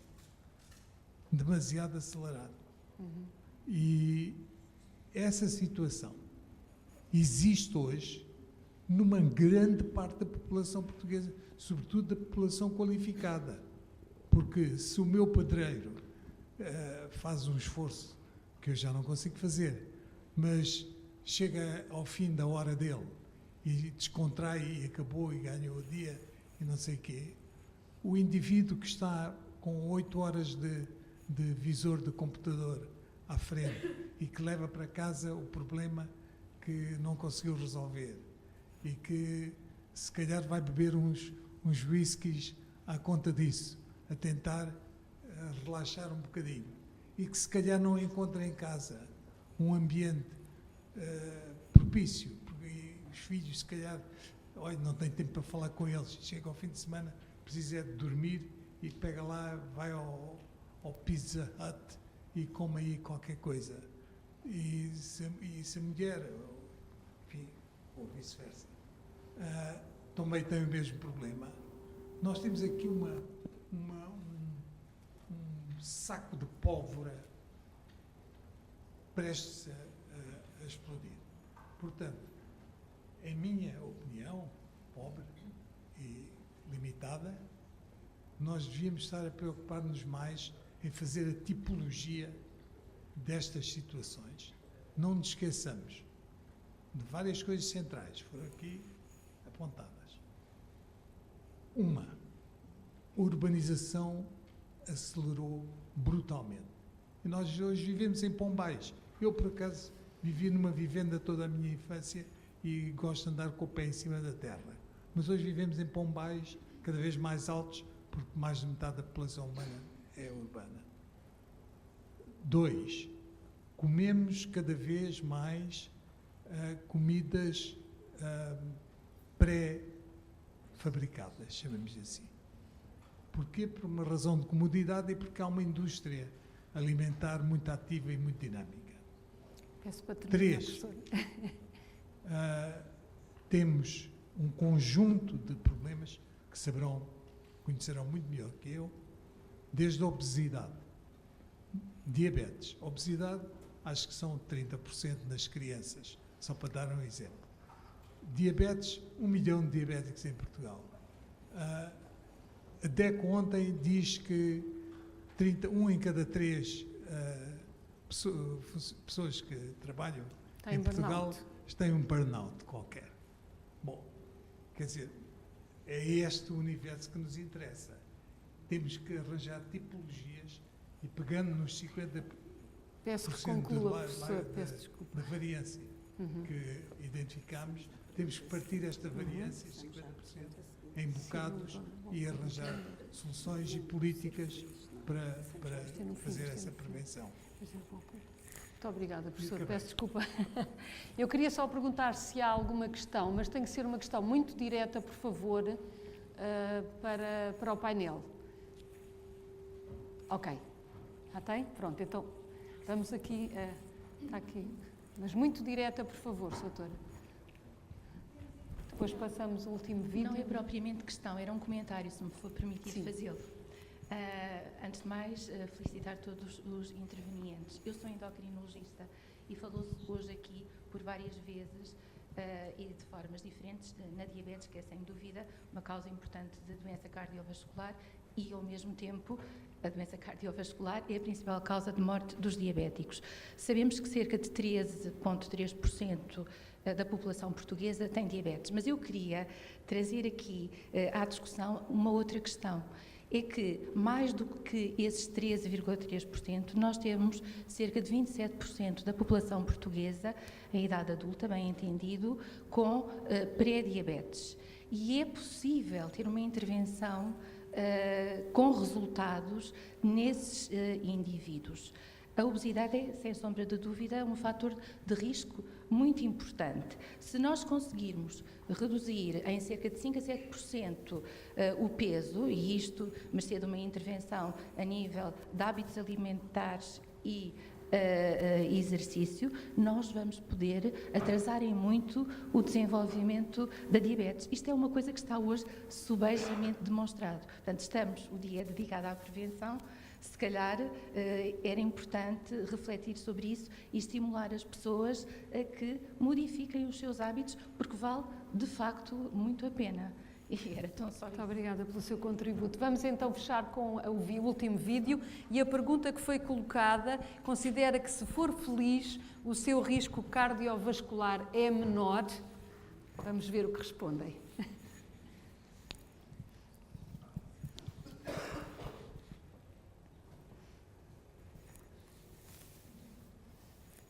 Acha que, se formos mais felizes, temos menos probabilidade de um risco cardiovascular, ou uma coisa não tem a ver com a outra? Eu não sou a pessoa indicada para falar disso, mas eu estou convencido que sim. Estou convencido que uma pessoa, quando é feliz, tudo ajuda. Quer dizer, acho que o stress, essas coisas, a depressão não ajudará a nada. Não é? Portanto, acho que nessa medida, acho que sim, acho que é verdade. Considera que, se for feliz, o seu risco cardiovascular também será menor? Sim, penso que contribui, porque nós somatizamos muitas coisas negativas. Tem a ver um pouco com a nossa cultura e tudo isso vai-se acumulando e influencia muito a parte cardiovascular, sem dúvida nenhuma. Sim, a felicidade está ligada ao stress. Mais feliz, menos stress. Eu acho que sim. Eu acho que contribui também. Acho que sim. A felicidade contribui para ter um bom coração? Sim, eu acredito que sim. E espero que continue. Acho que sim. Acho que é menos nervosa. Talvez sim. Acho que sim. Depende do que quer dizer feliz, depende da definição de pessoa do que é ser feliz, mas na minha perspectiva, talvez. Não está diretamente relacionado, mas pode influenciar. Provavelmente sim. Mais felizes, menos doentes? Acho que sim. Sim, talvez. Penso que sim. Não tem tanta preocupação, não tem onde... Penso que seja melhor. Não, acho que depende da perspectiva, como é que se define a felicidade, porque acho que é possível que haja muitas pessoas felizes e que podem ter vários comportamentos de risco em termos de doenças cardiovasculares, mas que a felicidade depende desses fatores de risco, portanto, acho que não se pode fazer essa ligação assim, dessa forma. Não, eu acho que associa. Eu não sei dizer, digamos, Eu não tenho uma base científica para fazer qualquer tipo de afirmação a esse nível, mas parece-me, quase é uma questão de bom senso, que uma pessoa que gosta do que faz, que dá o seu tempo por bem entregue, que está numa atividade que lhe dá algum prazer, eu diria que tem menos riscos associados do que uma pessoa que está constantemente numa atividade que não tem nada a ver consigo, com a qual não se identifica e que contribui ela própria para que a pessoa ande mergulhada numa ansiedade constante de manhã à noite, desde que se levanta, sai de casa, porque nós temos uma série de rituais aos quais não podemos fugir, não é? Agora, se a pessoa junta a isso, ainda por cima o facto de não gostar daquilo que faz, piora um pouco. Acho que sim. O ser positivo e sentirmos-nos felizes e ser otimistas, acho que faz com que tenhamos um estilo de vida que promove a diminuição de risco de doenças cardiovasculares. Uma pessoa feliz, uma pessoa que se mexe, uma pessoa que sai, uma pessoa que faz exercício, uma pessoa que não tem problemas cardiovasculares. Muito bem. Vamos lá ver se a resposta é também consensual com o nosso painel de oradores e, portanto, aproveito para fazer uma breve ronda final. Peço, por favor, respostas curtas, porque a organização está a pedir para nos despacharmos. A professora Sílvia Joaquinin, a felicidade ajuda-nos a ser mais saudáveis? A resposta curta é sim. A resposta um bocadinho mais longa a relação não é assim tão simples. Ou seja, há de facto, durante muito tempo, privilegiou-se o estudo da relação das emoções negativas com a saúde. Neste momento começa-se a olhar também para a dimensão das relações entre as emoções positivas e a saúde. Não propriamente a felicidade, que é uma noção subjetiva e complexa, e como o aluno de medicina no vídeo elabora muito bem, não é linear, de facto, o estado de felicidade é qualquer coisa que não é uma noção objetivável facilmente, mas de facto há uma relação entre o bem-estar do ponto de vista psicológico e emocional e os estados de saúde e, face à doença, a melhor evolução da doença e a menor mobilidade e mortalidade associada à doença.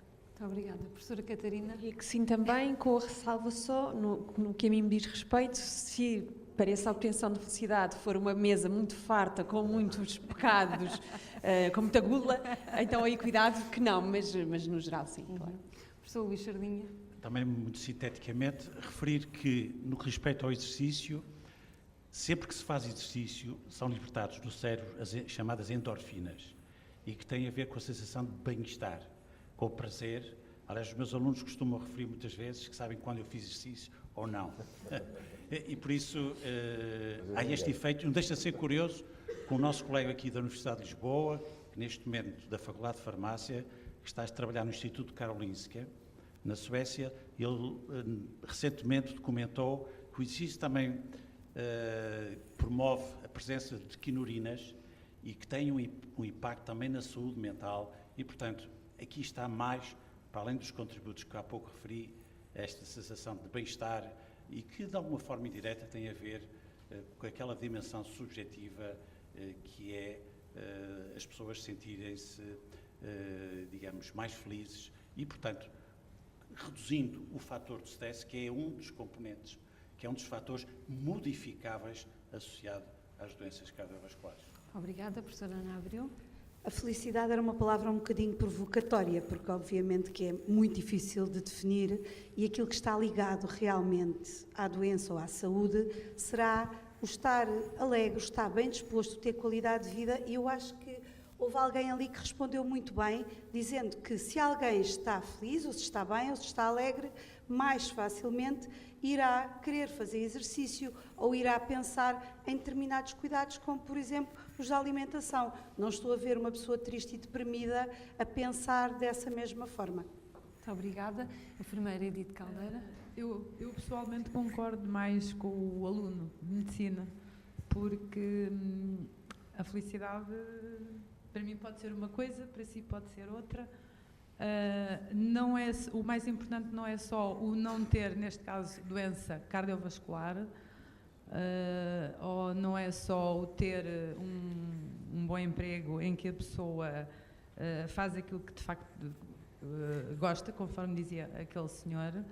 É todo um conjunto o apoio familiar, a nível de sociedade.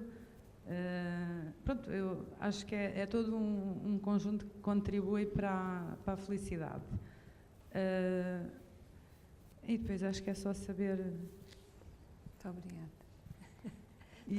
Ir desenvolvendo todo um conjunto de atividades que possam contribuir para aquilo que cada pessoa acha que é o seu nível de felicidade. Muito obrigada. Justa Nobre, ajuda bastante fazer o que gostamos, é verdade, mas... Sim, fazer o que gostamos é realmente uma alegria e uma felicidade. É assim, todos nós temos momentos felizes na nossa vida, menos felizes, mais felizes, mas quando fazemos o que gostamos realmente isso é bom. Quando temos uma família que amamos e que nos ama também. Agora, nós temos sempre uns acontecimentos para festejar à mesa. Portanto, a formação de um filho, o nascimento de um filho, sei lá, imensas coisas. Se nós podemos, sim senhor, acabar esse dia de felicidade à mesa, mas sem estragar. O facto de irmos para a mesa e termos uma boa refeição não temos que estragar. Portanto, eu costumo dizer, nem 8 nem 80. E ser feliz realmente é muito importante. Muito obrigada. Professor Francisco. Muito obrigado. Eu diria coisas muito simples. Por exemplo, acho que temos que repensar sobre se gostamos ou não gostamos de cozinhar. Eu gosto de cozinhar, cozinho as minhas refeições, algumas, claro, não todas, mas faço com prazer e aprecio depois o que faço. Ser feliz ajuda-o a recuperar? Certamente. Situação. Quer dizer, eu não vejo isto como recuperação, eu vejo isto como vida. Eu estou a viver. Muito obrigada. E, se possível, produzo os meus próprios alimentos. Isto não é acessível a todos. Segundo, há uma questão absolutamente importante para os lisboetas, não só os lisboetas, mas eu agora vou ser lisboeta especificamente, e dizer que nós vivemos num ecossistema que não é o centro histórico, não é as avenidas novas, não é Benfica, não é Margem Sul. Nós vivemos num ecossistema que, por acaso, é muito interessante. Tem duas grandes serras, uma é de Sintra, outra é da Rábida, tem duas grandes zonas marinhas, que são os estuários do Tejo e do Sado. A área metropolitana de Lisboa, que é onde nós vivemos, oferece oportunidades incríveis a famílias para gozarem e perceberem melhor qual é a inserção do homem no ecossistema. E podem ir fazê-lo visitando estas zonas. Eu digo isto, por acaso estou ligado a uma delas e conheço-a razoavelmente bem, digamos assim. Então, há coisas que são indescritíveis, intangíveis, se quiser, mas que passam pela nossa frequência e exercício, já agora, também nesses locais privilegiados que temos. Ok, obrigada. Fechamos com o professor Fausto Pinto, não é preciso micro, ele tem. Eu acho que o grande desafio é cada um encontrar o seu equilíbrio. De facto, não há receitas iguais para todos. E é aí onde os profissionais podem ajudar um pouco, onde a comunidade pode ter uma interação muito importante, mas de facto, eu acho que o grande desafio para cada um de nós é encontrar o seu equilíbrio e encontrar o seu bem-estar. Porque de facto, está mais do que demonstrado que o bem-estar individual dá saúde. E já agora dizer, nós em Portugal dizemos que tristezas não pagam dívidas e pode matar. A tristeza, aliás, é um síndrome cardíaco, que é a miocardiopatía de stress, em que, com uma tristeza muito intensa, pode haver uma doença do coração aguda e que pode ser exatamente igual. Aliás, é uma forma de infarto agudo do miocárdio. E, portanto, tristezas não só não pagam dívidas, como podem matar. E, portanto, o encontro do bem-estar e a forma como, em conjunto, na universidade, nas empresas, na comunidade, podemos encontrar, ou ajudar a encontrar, e aí a importância das estratégias de grupo, ajudar a encontrar no indivíduo, através do grupo, o seu próprio equilíbrio. Esse é o grande desafio que todos temos e que eu acho que com esta pequena iniciativa é uma das formas e que a Universidade pode, de facto, ter um papel como centro do saber e centro que, apesar de tudo, entre aspas, é vista, penso eu, com respeito e com credibilidade, poder dar o exemplo e poder ajudar as pessoas a encontrarem o seu equilíbrio. Fechámos mesmo com chave de ouro, como se costuma dizer. Agradeço a todos os oradores convidados, a vós que estiveram aqui esta hora e meia connosco. Agradeço o convite que me foi feito pelo professor Fausto Pinto, agradeço o trabalho da professora Susana, o convite que foi inicialmente me transmitido pela minha querida amiga Elizabeth Apolinário, agradeço à doutora Inês Cabrita, a todos vocês. Falar do coração é falar de vida e de amor, e a vida é melhor com amor, e o amor dá-nos vida. Obrigada a todos, um bom dia. Visitem o Mercadito Saudável, o show cooking da chefe Justa Nobre, e obrigada. Já agora há um cocktail à saída para todos os presentes. É uma pequena oferta que podemos fazer a todos. Muito obrigado. Eu disse, mas claro, eu avisei. Agora já estão Peço muito, e eu tentei dar Vamos ter, mas 7 pessoas, e eu fiz a hora e meia. Não esquecer ao meio-dia voltarem para o... Pronto, eu sei que estiquei um bocadinho, mas olha, foi o possível.